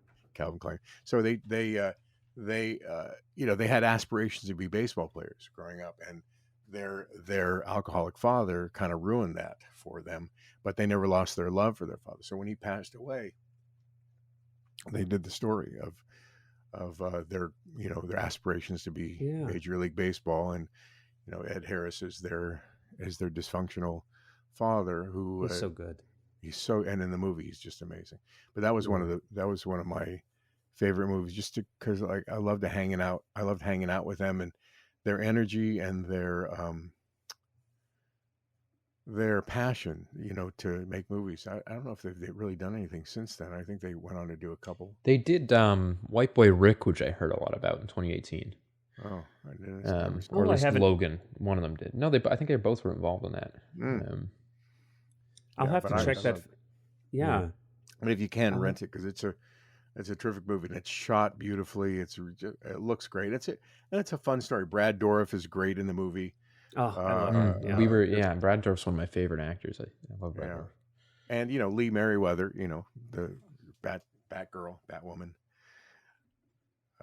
She was terrific in it too. So yeah, one of the things that's just, at least for me, most entertaining are to hear about some of these stories of how you found some of these actors that ended up being, your experiences with some, or maybe some of your early experiences with some of these actors who were at the very beginning of their career. Yeah. And I'm kind of, curious what was kind of there. What, if you could kind of maybe define the spark that was there, maybe that you saw for some of these people, because you see dozens or hundreds of people, and I know it might be hard to kind of articulate, but maybe we can try. Just what's that spark that you feel like when somebody walks in the room and you're I think this person's going to be a star? It's, I don't know if I can't say any bad words, but it's just, there's a sort of charisma that an actor has, and it's sort of like, it's hard to explain, but you walk into a restaurant, you see a beautiful woman or a beautiful man across the restaurant, and there's something that lights up the room. You go to a party, there's some kind of charisma, and there's a confidence. I think if you meet somebody who is confident about what they do, even if they're not the best yet, there's something very special about their energy. And I think as a casting director, what happens is you become more aware of that. You just become more of a receptor, right? In tune to it. So, people like Cameron Diaz, Cameron Diaz was a model. Mm-hmm. She'd never really done any acting at all. And Alex Proyas, who was the director, I just finished working with Alex on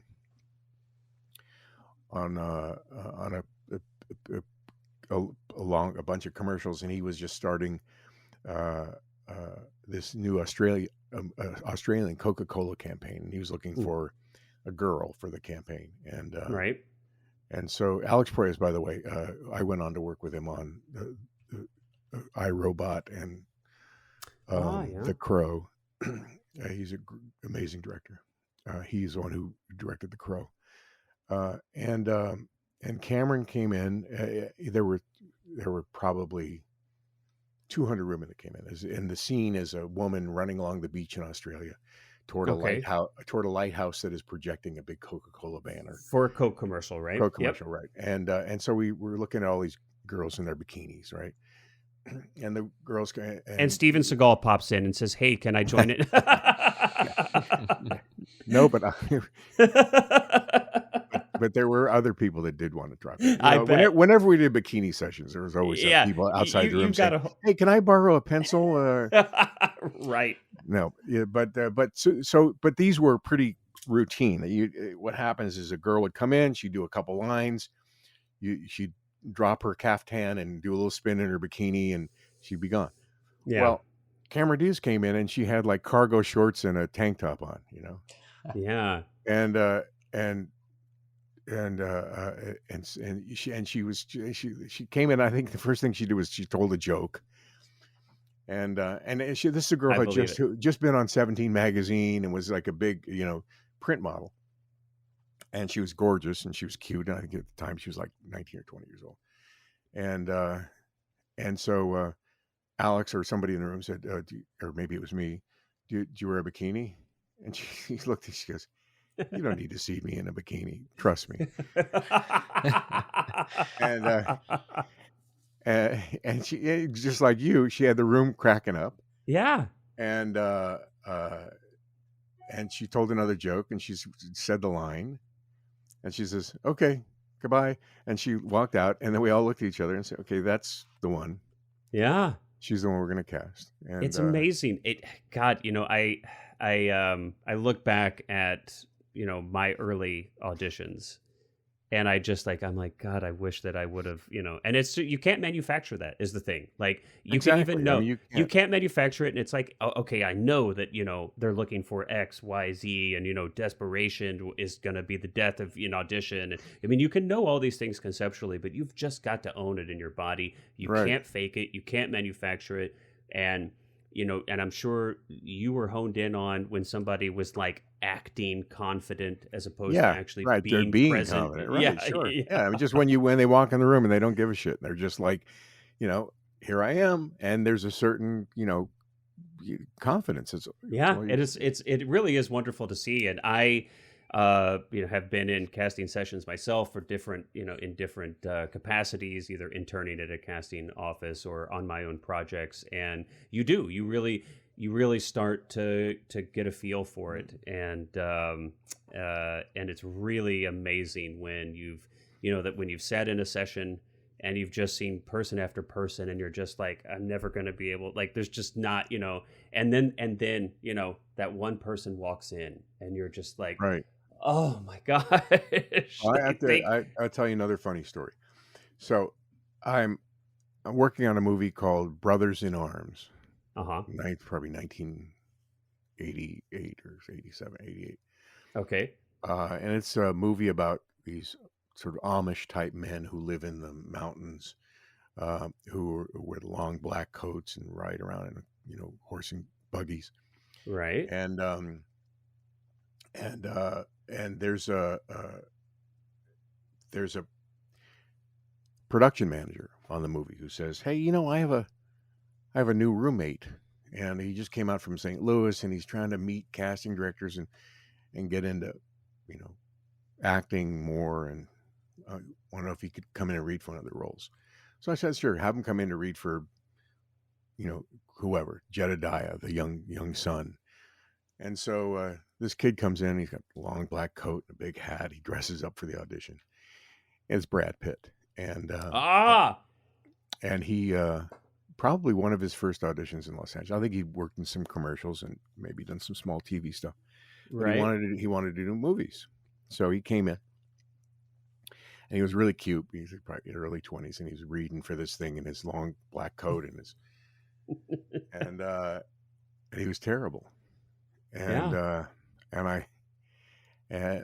but I saw something, and I said, "You're not right for this, but I'll bring you in for something else in the future."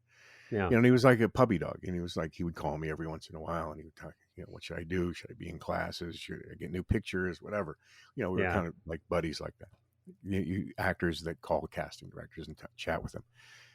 But when he left the audition, I pinned his picture on the wall behind me in my office. And when I have, I call it the wall of shame, where you have just, pictures of actors that you like, that you keep up there just to keep in your memory. And I had a bunch of actors. I had Helen Hunt's picture up there. I had, I'll tell you the Helen Hunt story too in a minute. That's a good one. So time goes on. Brad doesn't get that movie. Yeah. And I get a call from what was the name of it was a movie called, oh dear, I'm gonna have to look at my IMDb again. Hold on one It's second. okay. It was a really bad movie. Carlo Rambaldi, who You've was just forgotten it. Yeah. Carlo It's like, Rambaldi is the guy who was special effects, Italian special effects guy who created the creature E.T. He actually Mhm. created the E.T. His son, I'm gonna find his name right here. Hold on, if I can go down here. while you're Anyways, looking, just a totally random, weird piece of trivia. So, that yeah, there were a handful of ways that they did the ET puppet. There was like a puppet, and then there was right, there was one version where I guess you needed to be able to see where they had an actual person in the suit, and Yeah, this when it was person walking. Yeah. and this person didn't have the majority of their legs, and I'm not quite oh, sure exactly what had happened, if this, yeah, why that came to be for this individual. right, But I actually ended up working with him wow, at a software company out in Redlands, which is I whatever know that is. Redmond, yeah, Yeah, it's like 50, 60 miles east-ish of LA, or maybe it's only 30 or so, but it feels like 60 because it's like a right, 2-hour drive on the 10. But I actually worked with him, and super nice guy, fantastic. But that was his one little foray into Hollywood. But I was like, yeah. I tell people I worked with ET. It's kind of, but Well, Rambaldi anyway. also did Alien, which we did last episode. So there's a little connection Yeah, there there's too. a lot of people that are amputees and that are, Yeah, or they get a lot of work in those kinds of things. yeah, yeah. Movie was called Primal Rage. I was Okay. working on a movie for Carlo Rambaldi was the guy who did the special effects creatures, and Vittorio Rambaldi, his son, was directing the film. He wrote and directed it. Yeah. And so I'm casting the movie, and there's the producer from Rome, very flamboyant, like Fellini kind of guy with the big glasses. He said, Billy, my name is Salvatore Alabiso. He's like 60s, in his 60s. And big guy. I'm going to produce this movie. You need to find me a movie star for the movies. Okay, Okay. so I'm I'm on it. I'm on it. So, and it was really a low budget movie, and I wasn't getting paid that much money, but it had some, because Carlo Rambaldi was attached. I was getting tons of really great submissions. I was getting Mm. submissions for, from people like, like Meg Ryan and Molly Ringwald and all the young talent of the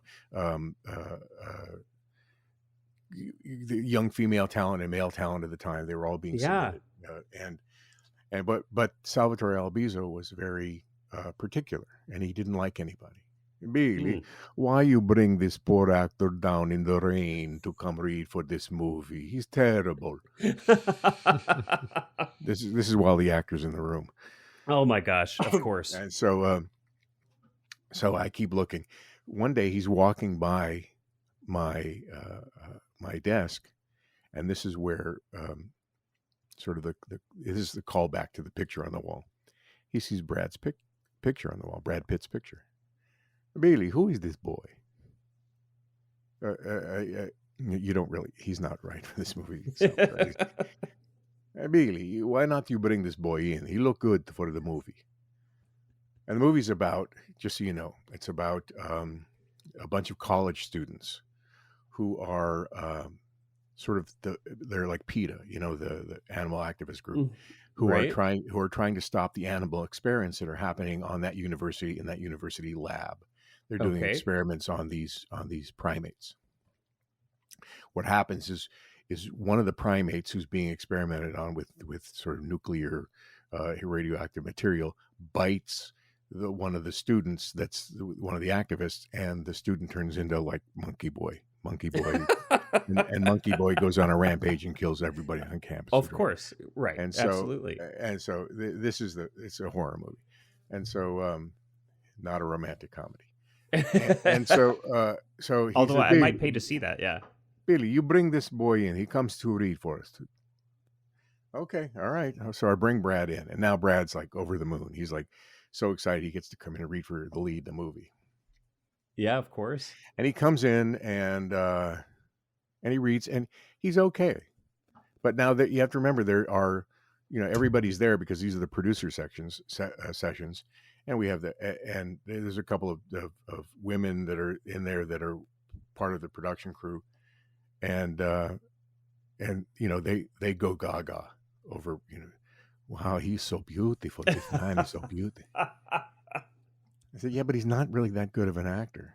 But everybody wants to fuck him, so it's Yeah. this is my language. And so Salvatore, he leaves the room, and Salvatore says, Billy, this is the boy we're going to hire. I said, Salvatore, he's not an actor. He's not that good. He's actually, he didn't really hit all the I don't think he can. I mean, he had to have been so green at that point, right? He was green. Yeah. But there was something there. The problem is I didn't see it the way that Salvatore saw. Billy, you hired this boy. We're going to hire this boy. He's going to be movie star.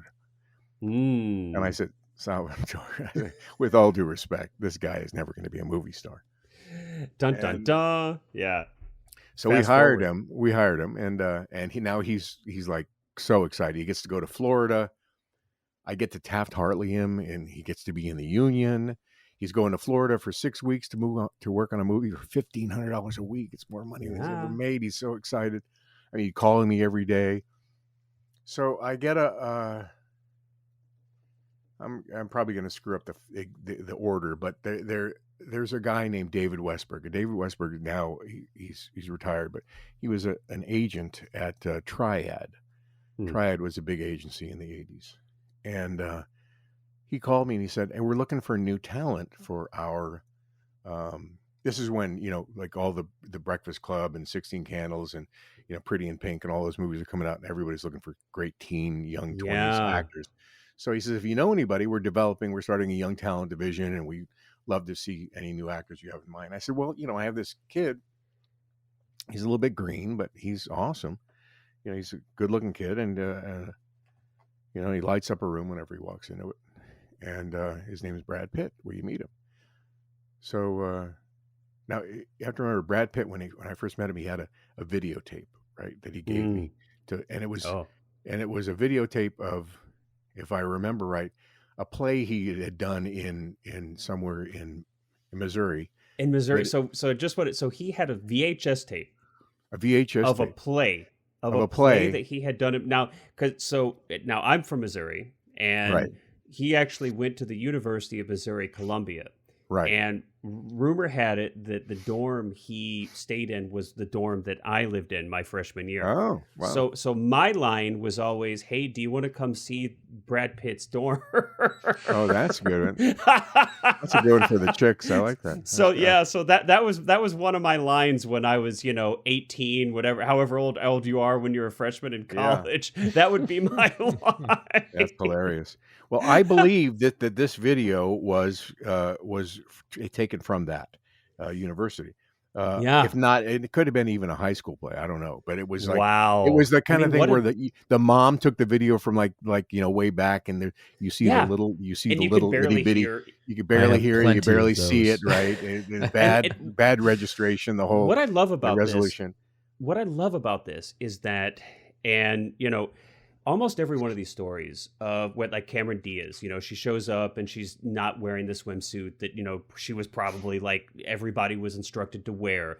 Brad Pitt gives you a VHS tape of, a high school or college amateur theater performance. That's shot, all he had, And that's all he had. But it's just funny to me that if these people were to listen to the average, person out there doling out advice about like what not to do for your career, right? They'd never be discovered. There are no rules. There are no rules. And the fact is sometimes when you follow the rules is when you sort of, you allow you dampen the real you, the uniqueness, that you dampen you. And I just, it always, not that we want to go down too far this road, but just, it associated kind of more than tangentially to this actor workshop thing, this whole cottage industry that exists to kind of, Yeah. of trying to, teach the secret of success to actors, how to Yeah. book now, Yeah. and there's such a huge industry of that in LA. And, Yeah. you've been an active voice against a lot of that. And I would say 99.9% of the advice is just horseshit. It is horseshit. Well, what it is it's manufactured to an end, and that end Yeah. is to make money based on actors' Yeah. fears and insecurity. Yeah. Anyway, let me go back to the let me story go because back to your story. Yeah. I Sorry. want to finish this up. So he gives Absolutely. so I introduce him to David Westberg. So I said, David, here's his number, and and I called Brad, and I said he wants to meet you, and then David calls me and says, oh, by the way, does he have any videotape? I said no. No. Yeah. So Brad went and he met with them, and just I guess he wowed them. David called me back and he said, I have some good news and some bad news. I said, well, what's that? He said, well, the good news is that we're going to sign him. And wow, it's exciting. One of the biggest agents. I think they eventually merged with William Morris and became a Yeah. big, but they were big at the time, big boutique agency. And I said, what's the bad news? He says, the bad news is we're pulling him from your movie because we got to keep him. We're not sending somebody to Florida for 7 weeks or 6 weeks in the middle of pilot season. The movie was starting in February. And so I said, well, I think that's good. I think it's okay. I'll figure it out. Brad calls me and, he freaks out. He says, no, I'm not going. I mean, I'm not going to sign with the agency. I want to go to Florida and I want to work on the movie and I want to be in the Screen Actors. And I said, Brad, just slow down, sign with the agency. And he did, and the rest is history. Wow. But it's the kind of thing where I knew at the time that it was a better career move for him than being in Monkey Boy in my movie, And isn't it? And it just and the paths that these stories take. It just kind of goes to show how much of someone's success is also a lot of luck. Yeah, and it's so many things are out of your control. It's arbitrary, It's totally arbitrary, right? And you'd never know in the moment. Well, which choice would have been the right one? Do I stick in this movie? Do I sign with this agency? There's no way to know in the moment. I mean, you can make your best educated guess, but there's so many little moments like that. And it's completely out of your control. Yeah. It's just so completely out of your control, and it's like Michael J. Fox with Back to the Future, right? Like had things gone slightly differently on that, then he never would have been in that role. Yeah, had he not been able to leave family ties. So what was your, Billy, you hinted at a story about, I think it was, did you say Helen Hunt? Who did you say? Oh, yeah. Helen Hunt. Helen Hunt was just fantastic. Yeah, she's wonderful. Helen Hunt, we cast, Jackie was cast. One of the first movies that I worked on as an assistant. And Helen was not a movie star. We'd seen lots of women. We went to New York. We saw Julianne Phillips, who got us tickets to see Bruce Springsteen in New Jersey, which is pretty awesome. But she didn't get cast in the movie. We saw lots of actresses. Now, and which film was this for? This was Project X. Project X. It was Project X, the movie with the chimps. It holds a special place in my heart. Actually, it's a great film. Jonathan Kaplan directed. And the first movie that one of the first movies that I worked on from beginning to end, I worked on Commando, and then we went into Project X. We're all at stage 59 at 20th Century Fox. And so Helen was pitched a couple times for the movie. Now Helen had just finished doing I think she was actually nominated for an Emmy for this movie of the week where she played a high school girl who was playing football, and she got injured, and I think she was nominated for an Emmy for that. but not. And she was on Swiss Family Robinson when she was a little girl, and she'd done a lot of Yeah, TV, a lot of I commercials forgot and stuff. about that. But Yeah. she was not a movie star, and so her manager at the time was a woman named Connie Tavel. Actually, I think it might have been her agent who went on to manage later. Uh, would kept pitching her, and I was a big fan, huge fan. In fact, I had her photo up on the wall behind me in my casting assistant office.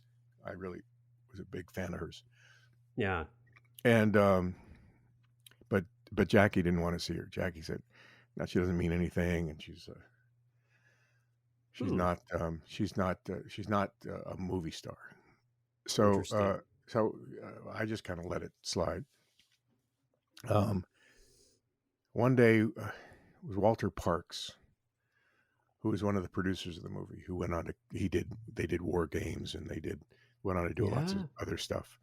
Um, Walter Parks and Larry Lasker were the producers, and Sneakers, which is a Sneakers, right, little bit of an underrated. Yeah. right, with Robert Redford. Actually, I think it was Larry Lasker who walked by and he saw her picture on the wall. And this is after we'd already seen lots of. Now I'm an assistant. I'm not in charge of of of of, of anything besides like getting coffee. Yeah. But the picture's on the wall, and he says, "Who's that?" And I said, "That's Helen Hunt." And in fact, what happened is that Connie would call me like I think once a week, saying anything we can do to get her in, because a lot of times they work through the assistants to get the picture on the Sure. casting director's desk. And Of course, I've been there. so he said, "How come we haven't seen her?" And I didn't say it's because Jackie doesn't want Right. to see her. You- I just said, "Well, just we haven't gotten around her. I don't know. I have no idea." He said, "Let's get her in." And to best of my recollections, almost 40 years now, that Jackie was not happy because somebody had usurped her authority, and but reluctantly we brought her in, and Jonathan was out of town, so we put her on tape. And in fact, I have still have the 3/4-inch videotape Oh from wow. from that. Oh, what a little that gem audition. that is. Oh, I have so much tape. I could make a lot of people. Uh, I could get a lot of people in trouble with some of the videotape I have. No. I mean, I Um, consider these treasures. I don't, it's well, they like, are treasures. But they're my treasures. There's nothing I could ever publish or would ever yeah, publish. yeah, of course. So so she came in and she put herself on tape doing the scene where there's a scene where she meets Matthew Broderick in a bar. The lead Oh, I'm trying to girl. remember this. It's been so long. And she basically tries to convince him, because what's happened is they've taken her Virgil, her student, basically the primate student, who she's taught sign Teaching language to. language, sign language, Sign yeah. language, right? This is based on a real story. The Air Force has basically taken the primate for experiments, Right. and it's the scene where she pleads with Matthew Broderick to please help her get her student back, to get her friend back, to get Virgil back. And when Jonathan Kaplan came back into town, we all sat and we watched the video, and I was there in the room when they were taping it. Everybody cried. I mean, it was just so amazing, and I think everybody looked at each other. All the producers looked at each other and said, "She's the one. She's it." And Yeah, and that's just amazing. If Lawrence, I think you said it was Lawrence Lasker, yeah. hadn't walked by, seen the picture on the wall, Right. and it's just amazing. I think for people out there, either if you're an aspiring filmmaker or you're an aspiring actor, it's good to kind of keep these things in mind, that you just you have to be in this for the journey, and you can't hold on to anything too tightly, because there are just so many, like, Right. the entire career are just these little moments like that. Right. Now obviously she stepped up and delivered in that audition when she was Yeah. on tape. I mean, so obviously had she not stepped up to the plate and hit that Well, it was a over, big. then It was a big. It was a big move for her. I mean, it was a big yeah. opportunity for her, I believe. um, and as much as as I would, I would love to be able to take credit for it. It's just it's not. It's just the way things happen sometimes. Is Yeah. that she happened to be on the wall. She happened to Jackie happened to relent and say, let's bring. I mean, Jackie could have said, no, we're not bringing her in, and it could have changed the course of her life and her history as an Sure. actress. You know what I mean? Yeah, If you absolutely. think about it, she went on to do some amazing stuff. So, Oh, yeah, um, My just a connection to little this bit. is that I briefly dated a girl who looked like Helen Hunt. So there you go. There you go. There's your connection. A Yeah. but movie that we so have haven't I. talked a movie we haven't talked about that I want to talk about before we run out of time here Yeah. is Society. Oh man. Because wow. Okay, now if you Well, haven't seen it, for anybody out there, if you've not seen this film, I highly recommend going to see it. It is one of the strangest, most it is interesting pretty films I creepy. have ever seen. It is contains the last, I don't know, however long, 10, 15 minutes or so, is maybe some of the most disturbing footage I've ever Hmm. seen in a film, frankly. But it is absolutely worth a view. It is, I mean, I don't even know if you could make a movie like this today, to be I honest. There was don't know something, if you could because it's based on like a sexual cult yeah, and that they sort of oh sorry, it's go ahead. hard to even describe. It's like it's you've got this like teenage boy or what discovers that there's like his family is this like part of this like orgy cult. They like and I don't want to give away it too much because I feel like you should go see it. But suffice to say, it's freaky. I don't know a better way. It's just crazy freaky, but it's awesome. Yeah, it And I is. feel like it's part of this. The horror films in the 80s, there was just, I don't know how they did it, but they were able to Well, get away with so much back then that that, was if you're familiar with Brian Usna, and Brian Usna was he directed that particular one, but he was a producer on most movies. He worked with Charlie Band a lot on the Reanimator series. I which cast a are, movie yep, called The Bride of Reanimator. yep. Um, uh, the I mean, the thing that made those movies was the special effects, and there was a guy named Screaming Mad George, and Screaming Mad George, who I actually worked with on. There's a guy named. Some gets into some weird stuff, but I cast a music video for the Ramones, Oh, and in fact, that might be the epic. picture. That might be the Polaroid I put up tomorrow. But I did one called. It's called Substitute, and it was directed by Tom Ranoni. And Tom Okay. Ranoni was the special effects guy who worked with Screaming Mad George, and they created all the creatures for Society, for Bride of Reanimator, for Reanimator, Mm. for Such amazing practical effects, by the way, which I'm you're a right, big fan of, practical effects. which, They built these creepy little, oh yeah. man, Oh, and that's what Society is. Is I think Society. I'm yeah. looking to see who did the but the Screaming Mad George did the surrealistic makeup, and he was the surrealistic makeup designer and creator. So he's basically the one who who did Who did all the those? Now, right. And now, he worked for Stan Winston. I think he worked on Predator too. So amazing stuff. Did you now I'm curious, did you have anything to do with any of the casting of any of the that huge group at the end that's that all like I did. that's all you did? So I've okay. So I How in the cast all those world people. do you cast Oh man, it was something not that's easy. going to end Well, up looking like what that ended up? I well, mean, you first of all, you had to put in the breakdown nudity required, because right. even though you kind of it's not It's prosthetics it's over like prosthetics over nudity, right? I yeah, mean, and everybody's in these like perverted, twisted, demented, melted right, they're all prosthetic suits that are like connected to each other, and it's bodies are like melding together and distorting, and yeah. you've got like heads coming out of people's butt. It's Yeah, insane. it was creepy. It was even more disturbing, I think, than remember the movie that came out a couple years ago where what's it called? Where they're Human Centipede. Centipede. Yeah, this yeah. was Yeah, sort of I this. knew you were. This, Yeah. this No, was sort of just this was sort of just for Centipede people. like. Just for people, I have to point this out because people who are listening, they can't see this. This is how I could tell what Billy was talking about. He just took his hand and made like a train, like a like a choo-choo, like going across. And I was like, Human Centipede, but it was the only film I could think of that could be Right. as disturbing as this is disturbing. Yeah, and it was pretty disturbing. But the thing is you didn't really understand how disturbing it was until you finally saw the movie, because it was all just a pre-production.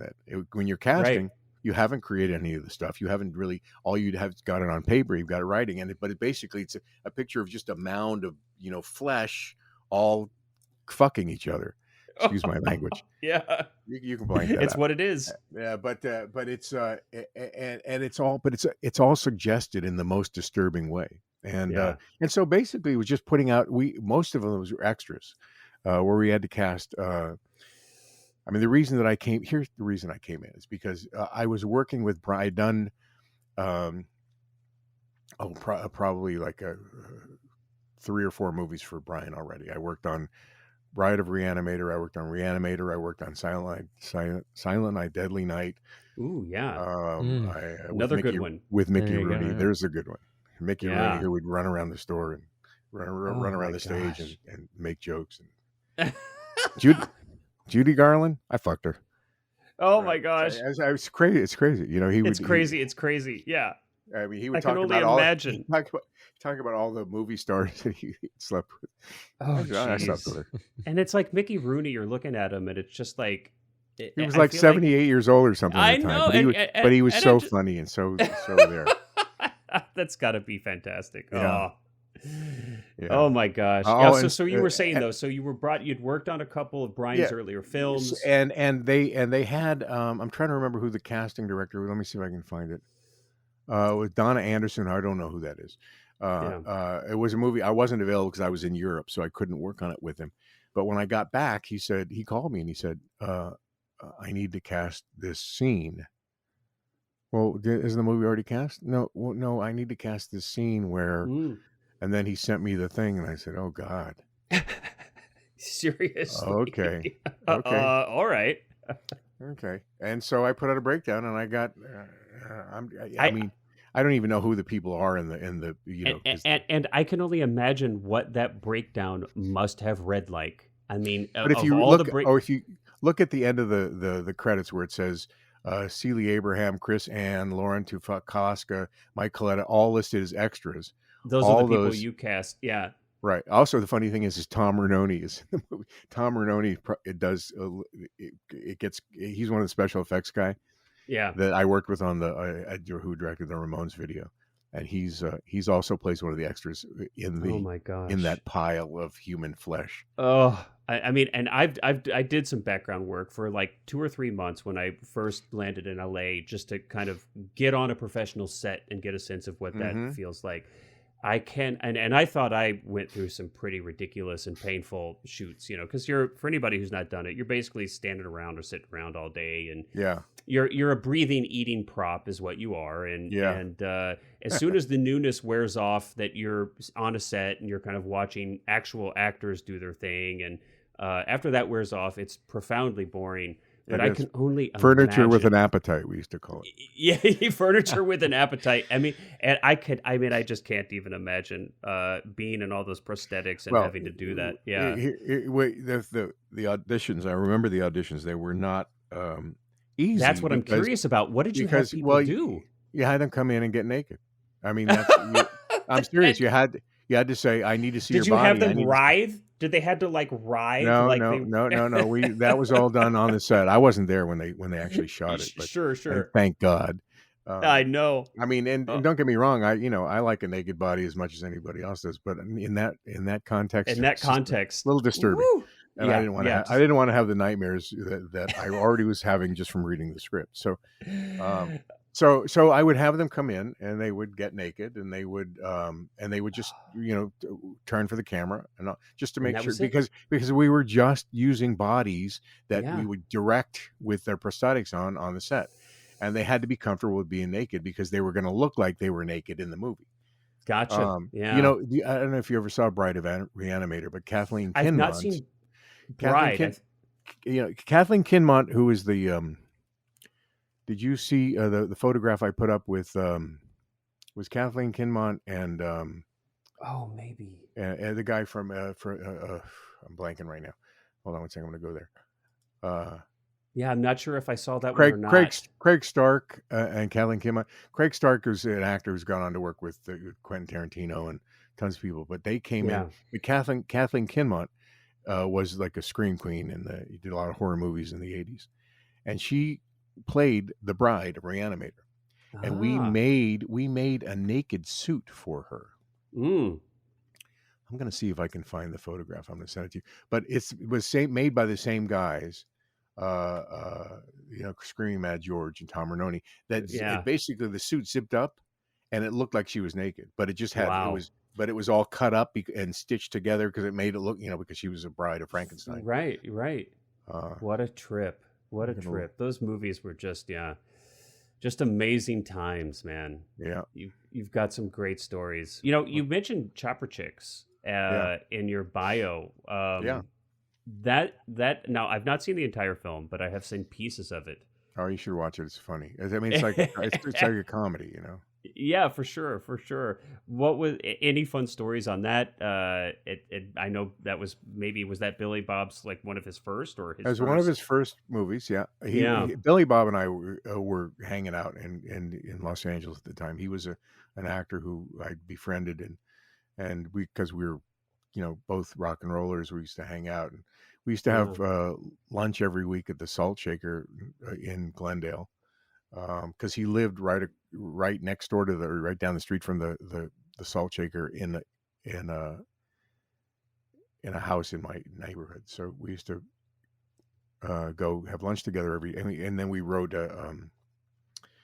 he wrote a uh, it was kind of a showcase of scenes mm-hmm. that we did at the Tiffany Theater that I produced and directed, and I think probably right around that same time, just before Chopper Chicks, or maybe just after Chopper. So probably like late '80s, early '90s.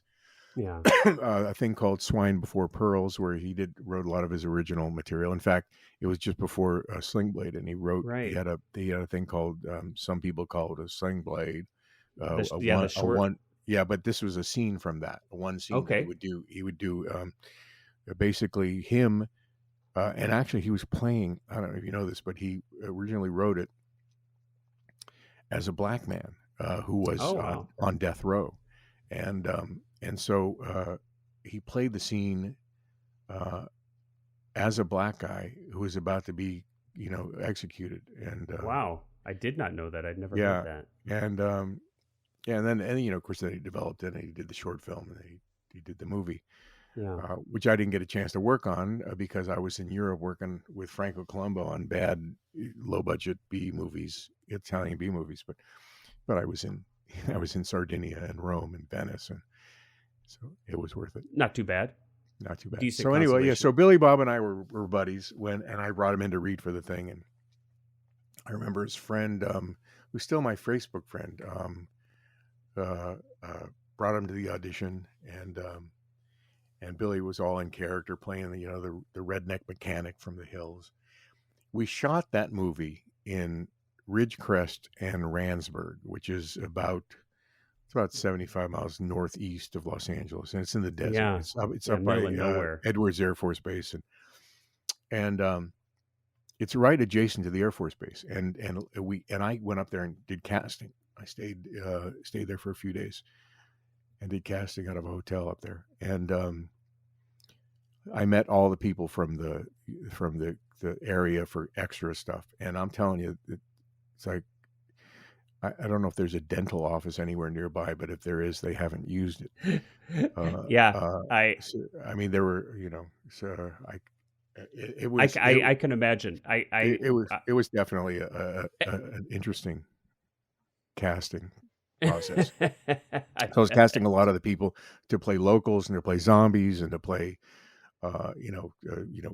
just background in the movie. And there was this one woman who said to me, uh, uh, y'all got a red car?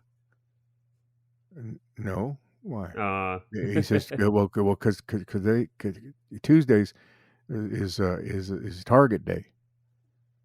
What? What? Well, yeah.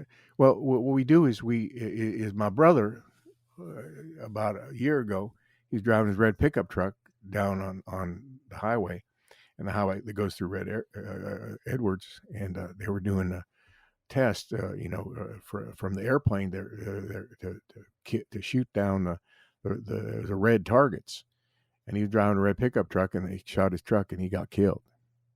So don't drive your red car through there today because it's Red Target Day.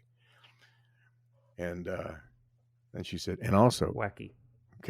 Careful when you're out there because there's some weird creatures. We got cows with 6 legs and 2 heads. And, oh my hills have God! eyes. all right, okay, I'll stay out of there. So it was that kind of area. It was like a mining town. It was a perfect place to shoot that thing. It's actually a documentary, is what you're telling us. That Chopper Chicks in Zombie Town is actually a documentary shot on location. Almost. Oh, that was a fun. And there's a lot of people like Jamie Rose and Catherine Carlin and Licia Naff and Christina Loggia, who was Robert Loggia's daughter, was in the film. Martha Quinn. Martha Quinn. Yeah. Playing May Clutter, and I played her. Actually, I did a little part as her brother Charlie Clutter. Got my neck eaten out by zombies. Oh, I'll have to catch that out. And David Nell, actually, who I kind of peripherally know. David. We had we shared the same like mentor for a little while. I mean, he had already had a career. He was like a young teen actor and did some like teen comedy stuff.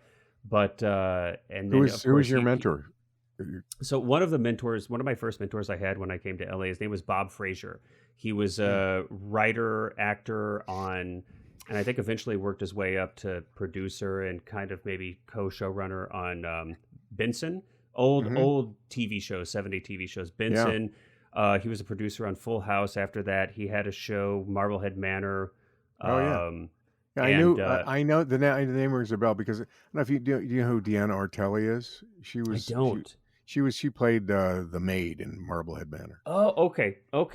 And which you can't find anymore. I've tried to watch some of these old shows, and of course they're not on streaming, and you can't find them. But yeah, Bob was a really great guy. He was a mentor of mine, nice. And I met David through him. They knew each other. Yeah, there was. The casting of that one was fun too because I got a chance to cast people like Earl Bone, who was he was in the Terminator. I always think of him as the Terminator doctor. Yeah, right. Time travel's not real. You're crazy. Right. Louis Arquette, the father of the Arquettes, who was and he was also the son of he was on the Hollywood Squares all the time. Charlie Arquette. Charlie Arquette, I think. He had a stage name. I forget what it is, but Louis Arquette. Yeah, it was.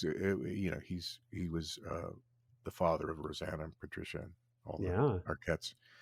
And it's just a lot of cool old character actors that I got a chance. So how did that movie come to be? Do you like what because I'm always curious about. So another thing I've got a soft spot for. I love these kind of, and I mean this as a compliment. These like genre films, these like kind of grindhouse genre films. Yeah, me too. I mean, I love these. I love these things. I'm kind of curious. Are they? How to say this? So like working on this versus like a studio picture. Do you find that these are kind of more fun? That you have a little more? Oh, absolutely. In fact, I'm attracted to movies like this because of the low budget nature. Because here's the thing: is that if I work on a studio movie, no matter what decisions I make, eventually there's somebody higher up that has no idea about talent who's making decisions. There's some bean counter who's saying, well, that guy doesn't mean anything in China or Australia. or Yeah. he doesn't, he doesn't mean anything in the streaming market or the DVD. It's like you have to play that game, Right. as opposed to playing with like a young group of filmmakers that have a fun idea. Dan Hoskins, who directed and wrote the movie, was awesome, and he had an idea, and he had a couple of friends who came up with some money, and they raised enough money to make the movie. They thought they were going to get a better release, and the movie sat around for a while, and that's when Troma picked it up. They Oh didn't they yeah. they didn't want it to be a Troma movie, but it wasn't a Troma production. It was a They Troma bought pick. it after the It was a fact. negative pickup, yeah. Yeah. And so working with those guys was great because it's sort of like with all younger filmmakers and all people that are not attached to a studio or to a big network, that your creative acumen is recognized a little bit more. I mean, Mm, you're allowed to do and have ideas that would never fly on a studio level, yeah. and also you're more connected. When excuse me, when a film student calls me from USC or from UCLA or from CalArts, who are just graduated and they're making their first movie, uh, I'm a god. I've been, to them, and Yeah. and I'm not bragging, but if I've made 50 movies before that, or I've done over 100 now, but at any point in time, if I meet one of these actors or these directors, young directors, they give me a lot of respect, and I love that, Yeah. and they recognize the process. They're a lot closer to the art. It's sort of, you kind of grow away from the art as you get more involved in the studio system and you Sure. get more involved in the business. And so, Yeah, yeah. and it's interesting that you say that because one of the challenges that I have found in working on low budget projects, kind of the in a certain sense, the technology of filmmaking has been democratized. In other words, cameras, we shoot digitally, we don't shoot film. You can have professional quality audio recording that's, orders of magnitude cheaper and easier than it ever was before. So Right. on the kind of production side, you've got this real like DIY feeling now, which is great in a lot of ways. Of course, it produces a lot of crap, but there's always a lot of crap. That's always And been also the way there's a it lot is. of innovation that comes from There's a that lot of too. innovation too, but one of the things that I've kind of seen a little bit is that this DIY kind of sense goes all the way through to casting, where you've got producers and directors kind of sitting around and saying, you know what, we don't need a casting director. We Yeah. can save that money. We don't need a casting director. And I always fight against that because I think some people really underestimate how valuable it is to have an experienced casting director, for the exact reason that they're not hiring it, which is that if you have a good Most casting people director, you can underestimate make it. the money. You can make the money go Everybody so much thinks they're a quicker. casting director. Everybody. Everybody thinks they have the expertise. I've seen They it don't over and over. they don't understand that. I mean, what my partner in Los Angeles, and I tell every director who decides that they want to cast on their own, or they want to do self tapes and they can cut out the middleman, the casting director. Our comment to them is, the first time you cast a movie by yourself is the last time you'll cast a movie by yourself, because they don't realize that for those 4 people that I have brought in for callbacks, that I've seen through pictures and through auditions, 10,000 people. I've gone through Yeah. 10,000 resumes to pull out the best 200 people, to spend 2 weeks of horror trying to find the best, 3 or 4 or 5 actors to bring from them. So that 1% or half a percent that I bring back to them, they don't realize everything that's gone on before that. So the process and the expertise and the actual creative, acumen that we've developed over decades all comes into play when we bring in those last few actors for them to see. So, Yeah. they've got other. We tell directors, you've got other things to do. You've got to scout locations. You've got to find a costume designer. You have to get the music together. You don't need to be, looking through a bunch of videotapes, not understanding what you're seeing, to pick out people that are not that good. Right. And you've So, got the relationships. You've right. known so many of these people for so long that you've got for lack of a better term, this Rolodex of Right. actors that you've seen many times before for other projects, people that you have a relationship with, and that's so invaluable, you know. Well, that's the And thing. It's true, and also Dee and I both have made it a part of our uh, the way we do business is to see as many new actors as we can, to see as many, to right, uncover, to lift every rock and look behind every door to see. And we never say that we discover actors. We say we uncover them because they're there and they exist, but nobody's looking. So yeah, if we look, how, yeah, that's why I can't even fathom why a casting director wouldn't want to go see theater every night or watch every TV show or go to every movie or go to see, showcases actors are putting on to see who's out there, to see who's new, to see who's young, to see who's novel and exciting. yeah, That one, our biggest rush is when we walk into a casting session and the director's there and he says, "Where'd you find these guys? Where did mm, he come from? Where'd you find her?" yeah, Because they'd never seen them and they're excited. And a lot of the movies, there are movies we did. It's called Road to the Well, with it's a relatively unknown cast, but there's a guy named Lawrence Fuller, mm. Australian actor, who we uncovered, whose career has taken off. He's writing and producing and directing and starring in movies. I mean, that's got to be fun. What, are there some examples of, actors that you met at a crossroads of at the very beginning of their career, and you were able to recognize their talent and kind of help them along in their journey? I mean, because I would imagine that's got to be one of the most thrilling parts of your job. Any Yeah, other? there are. I mean, there's so many that I can't. There's so many, yeah. And we've Man, I talked can't about even. some, yeah. Yeah, but I mean, there's. Uh, I mean, most most of them don't go on to become movie stars or name actors. Most of them go on to have a Yeah, working career, though. So, I yeah. mean, I could tell you about 100, but you wouldn't know who they were. You Wouldn't just know say, who "Oh, they that were. that guy on TV," or I might know some. I watch a lot. I mean, obviously, I can't watch everything, but I yeah, watch a lot. I might know some. yeah. My Lauren, repertoire, especially in the 80s, my repertoire is like pretty deep, and yeah. wide there. But yeah. So Billy, I got to ask. I mean, now that you're kind of semi-retired, do you think you might go back and use your acting, your acting experience, your acting Well, I classes? will. I will never. No, but I'll probably. I don't think we talked about this at all. But you know who Luc Besson is? Of course, yeah. The We just director. did 2 movies for Luc Besson. Oh, I, really? I I worked as a consultant because my partner did all the heavy lifting, and I just, Okay. she calls me and says, "What do you think about ideas for this role or that role or this role?" But there Okay. are 2 movies called John and June, Oh, and wow. I forget the other one. Let me just look it up. If you look up Device, Deavise, that's my partner, And Luc you've worked Besson. with her for a really long time, right? About You two 20, have, 20 years or so. yeah. Luc Besson, amazing director who did, Heck yeah.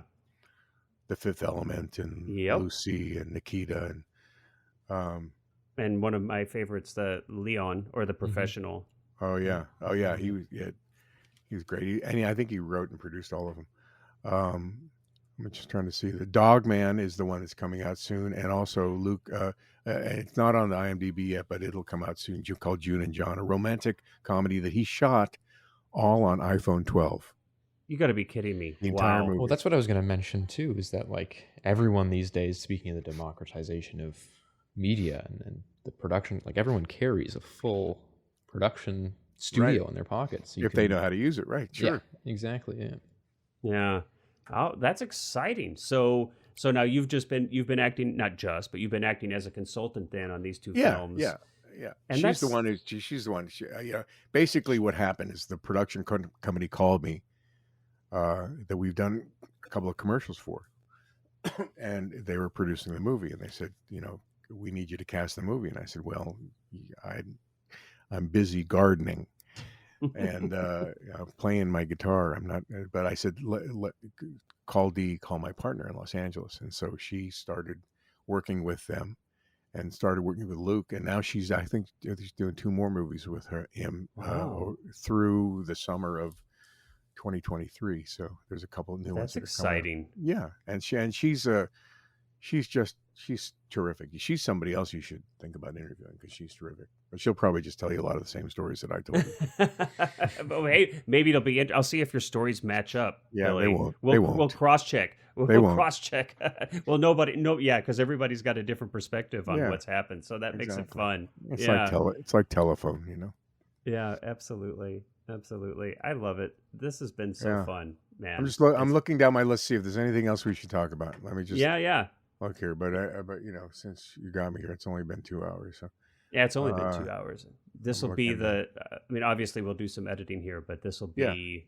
But we won't do a ton. yeah, We like and we can do if you want. What you should think about is the next time we get together, we should put together a little podcast about the workshops, and we can talk about that. Yeah. That'll be that's a whole other ball of wax. Well, you and I were. You mentioned specifically in your bio, and I'd kind of almost forgotten about this because it's been like a decade ago or so. Gary Baum's article in the Hollywood Reporter, Right. That big expose on. I worked with him pretty extensively on that article too.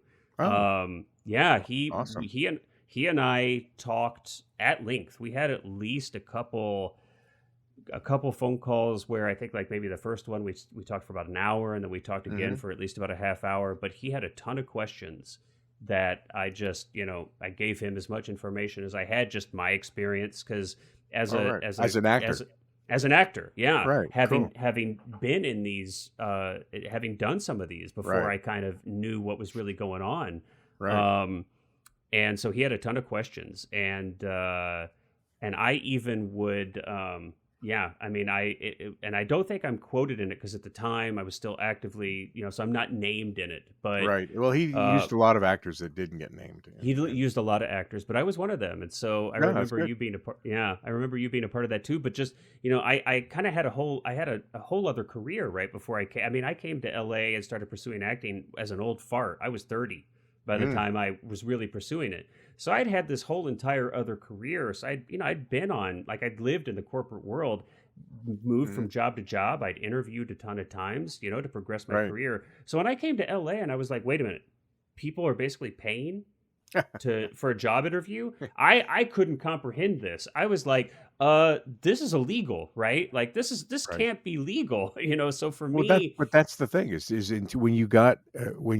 when anybody from outside the business looked at it, like Dee's father when we were talking to him about it, he said, "Wait, you mean the people that are in charge of hiring you are also charging you to see you?" Right. He's an attorney or not attorney. He's a professor in Texas, and he said that's like somebody coming into my class and offering to buy their grades or something, Exactly. I mean, I couldn't fathom going in for, like, let's say an ad job, right? Like I'm going in for a copywriter and they're like, okay, this interview will be $50. Right. No, that's not how it works. And there's a line out the door of other people that are I mean, right. So you're like, oh, wait a minute. Am I? But it's a class though. We're teaching you how to apply for this job. Yeah. Well, there's a lot that we could talk about there. Yeah, we could. And we could, and so maybe we could do that. We'll have a whole other episode on that. And my guess is I'm out here in Orange County, so I'm kind of removed from that whole thing, and I've been focused on writing and producing for a while. Yeah. I'm assuming it's still the same now, isn't it? I mean, I'm sure it's gone back. Really... I mean, when the people got prosecuted and charged, prosecuted, and convicted, which 25 people did, because of my efforts with the city attorney's office and the state. And the Screen Actors Guild and whatever. It went away completely for about a minute. And then when I left town about 4 years ago, people said, "Oh, the watchdog is not here anymore." And it's a shame. And I remember too, this is again probably about a decade ago. You were really helpful. Actually, I ran for SAG-AFTRA delegate, and you were helpful for me. You had kind of promoted me a little bit on your social media at the time. which I think was probably quite helpful. And I was elected. And of course, as a delegate in 2 years, you don't really get to affect a lot of change, but it did kind of help me see a lot of the inside mechanizations of that. And nobody gives a rip. I mean, well, the problem is that the reason that people don't, especially on the union level, is because a lot of the people on the board, a lot of people on the national board, a lot of people that are their members also own workshops, and so, it's or they're actors that are taking workshops that are actually benefiting from them or whatever. And that's a big one, because I would always be like there would be at least, I would say, 50% and maybe more of actors either they didn't get it, like they didn't know what the issue was, they hadn't really thought about it, or they were like, no, this is great, I want access to casting directors. And I'm like, well, you could have access to casting directors but not pay for it if the paying for it were illegal. That's what I'm talking about. Like, you can't make the good stuff start until the bad stuff goes away. Correct. And people didn't really understand that. They just kept saying, well, it's here, I can invest in the illegal enterprise and benefit from it. Well, sure you can. I mean, that's Clark, are you familiar with the whole workshop thing? Cullen, I'm sorry. Yeah. Clark described a bit of it to me before we were talking. Cullen is he's up in Toronto. He's a filmmaker based in Toronto, and so Cullen's not actually done the acting thing in LA. So he's not as. But yeah, I'm sure we've talked about it. Cullen and I have known each other for a while. We actually met in an online filmmaking class that was based around Werner Herzog and his and we're both big Werner Herzog fans, and that's actually how we started our podcast way long time ago, and then we've kind of morphed it, and but yeah, anyway, so that's kind of our history. So he's not as familiar. By the way, in Toronto there are workshops. Yeah, for sure. I acted a lot as a kid, nothing professional. I did a lot of improv, and then went to a drama program in my high school and did a lot of theater stuff. But I was always more passionate about the behind the camera stuff. So when I started working professionally, I did that. Right. Yeah. So I'll take you up on that offer, Billy. We'll have to do it. We'll have to chat again, and we can cover some of that other stuff. Yeah. So what is Werner Herzog is still making movies? It's funny, I haven't thought about him for a while. Yeah, he's still how old is he? What's his most recent one? He did one. I know it was at TIFF this year, actually. Hey Siri, how old is Werner Herzog? He's got to be about 80. 80 years old. Yeah. So he's still making them. He's got a couple. It looks like here in development or in. Yes, I'm looking at one it just now. Came out Portlandia. At TIFF. I didn't get to see it because it was streaming only for a certain period of time. Yeah. I think the last film I saw of his, I think I saw, maybe Fireball was the last film of his I saw.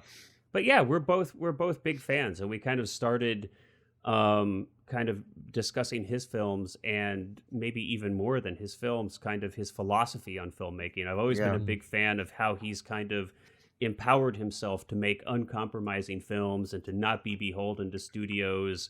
And just kind of the uniqueness of his process was always something that really stood out to me. So, so that's kind of how we found each other. And then now here we are. This will be our 59th episode we're doing with you. Oh, nice. Which blows my mind. I can't believe that we've now been doing it this long. Before are you going to do one with Werner Herzog too, or no? We'd love to. And I'm so sad. So a couple of we have Cullen and I belong to this there's others of us in this group where we met in this class, and we're kind of like a support group, right? For met a few times in person as well. Met a few times. We have a little like chat group, and we're sharing advice and resources on filmmaking and things. And a couple of our members actually went to his house, were invited to his house, and got to hang out with him and everything. And got to chat. In Los Angeles? In LA. He's not in Disney in Vienna? No, in LA. And I was how long ago was that, Cullen? Probably 4 or 5 years it's ago. Probably 2017, yeah. Yeah, so probably about 5 years ago, they got to hang out with, and I was so goddamn pissed off that they didn't invite me. I was like, What the hell is wrong with you people? I'm like, an hour away, and you couldn't just ask me if I anyway. So, but yeah, someday. But Billy, you're the first, man. You're like breaking new ground with us, buddy. If you want us to call his agent and try to set something up, we can help do that too. So that would be awesome. Yeah, we've been talking about doing interviews for ages, and it's not been for. You can have him tell the story. What I love is the fake story of how he did the Trader Joe's review. Oh yes, yeah. He actually comments on that though, and he listens to the whole thing, and it's very funny. Yeah. I mean, and that's what I love his, and that's where I feel like he's actually a performance artist, and his artwork is him. Like he is a performance piece of art in and of himself, and I love that about him. Now he'll claim up and down forever and ever that he's not like any of that. He claims to hate talking about his films and about the process, except for the fact that, there's like 5 books, that were just of interviews, he does. And I can hear it in his voice when he's interviewed. He loves to talk about his stuff. He loves it. And it cracks me up though, that he's always this, let the film speak for itself. That's it's that thing that comes from, we were talking from the very, very beginning when we talked about charisma and confidence. It's like the thing is he can kind of pretend like he doesn't really care about his career, but really behind the scenes, if you look close, you can see he's a master. He's like a master. And he loves himself, and that's good. I mean, that's a good thing. And he's great. Yeah, and he's been a big inspiration for me for sure. And there could be worse inspirations, I feel like, I remember I was doing a short documentary once, and I was trying to do the narration for it, and it wasn't going well, and I was like, why isn't this right? And I just started doing an impression of Herzog, and suddenly it all came to me, and it was like, so much better. With an Austrian accent? Did you actually do it? I can't remember. Did you? No, I just stripped off the accent, but I did like his like cadence. The cadence, his, and it suddenly it had so much more weight. It fell into place. Yeah. A lot of voiceover people do that. They have models that they use. That's a genius. Good one. Oh, that's genius. If you ever need anybody for voiceovers, I do that too. Yeah, I do have a good voice, man. I do. I used to do radio. Yeah, when I was super young, my dad, for like a very brief period of time, did some ad sales for a radio station in St. Louis, like somewhere in St. Louis. I don't remember where. That's what I did. Yeah. And as a little kid, because my dad was selling ad space on the radio, I did a few little local commercials. As just a kid. So I'd actually forgotten about that practically until you just mentioned that. Hey, it's me, Billy D of your giant M&J shoe stores, where you can find the best prices on men's and women's shoes and boots in Southern California. So that's going to be our new bumper right there. We're going to put that. That's going at the front of the show, Billy, right there. I'm cutting that out. That goes on the front of the show. Except you have the, hey, it's me. We can do all that. Hey, we can fix it in post. Don't worry, man. Good. I like it. Well, this has been so much fun. I'm so happy that you invited me to play with you guys today. Thank you for thank you so much for your time, Billy. I really appreciate it. It's been a blast. I have enjoyed your stories and your pearls of casting wisdom. It's been an absolute pleasure. It was honestly, it was quite nice to just sit back and listen for an episode and just hear you. Well, I talk. I know how to talk. I talk a lot. I know. It's if you need me to come back and do any looping, and I can do that. Yep, if you want me to re. Sure. We'll get you in for some ADR sessions, no problem. ADR, we'll clean some of this up. There was some coughing early on, so we may have to loop a little bit of that. But no, really, thank you so much, Billy. We really appreciate it. And everybody out there listening, thank you so much. We'll catch you next time. Okay, thanks everybody. Bye.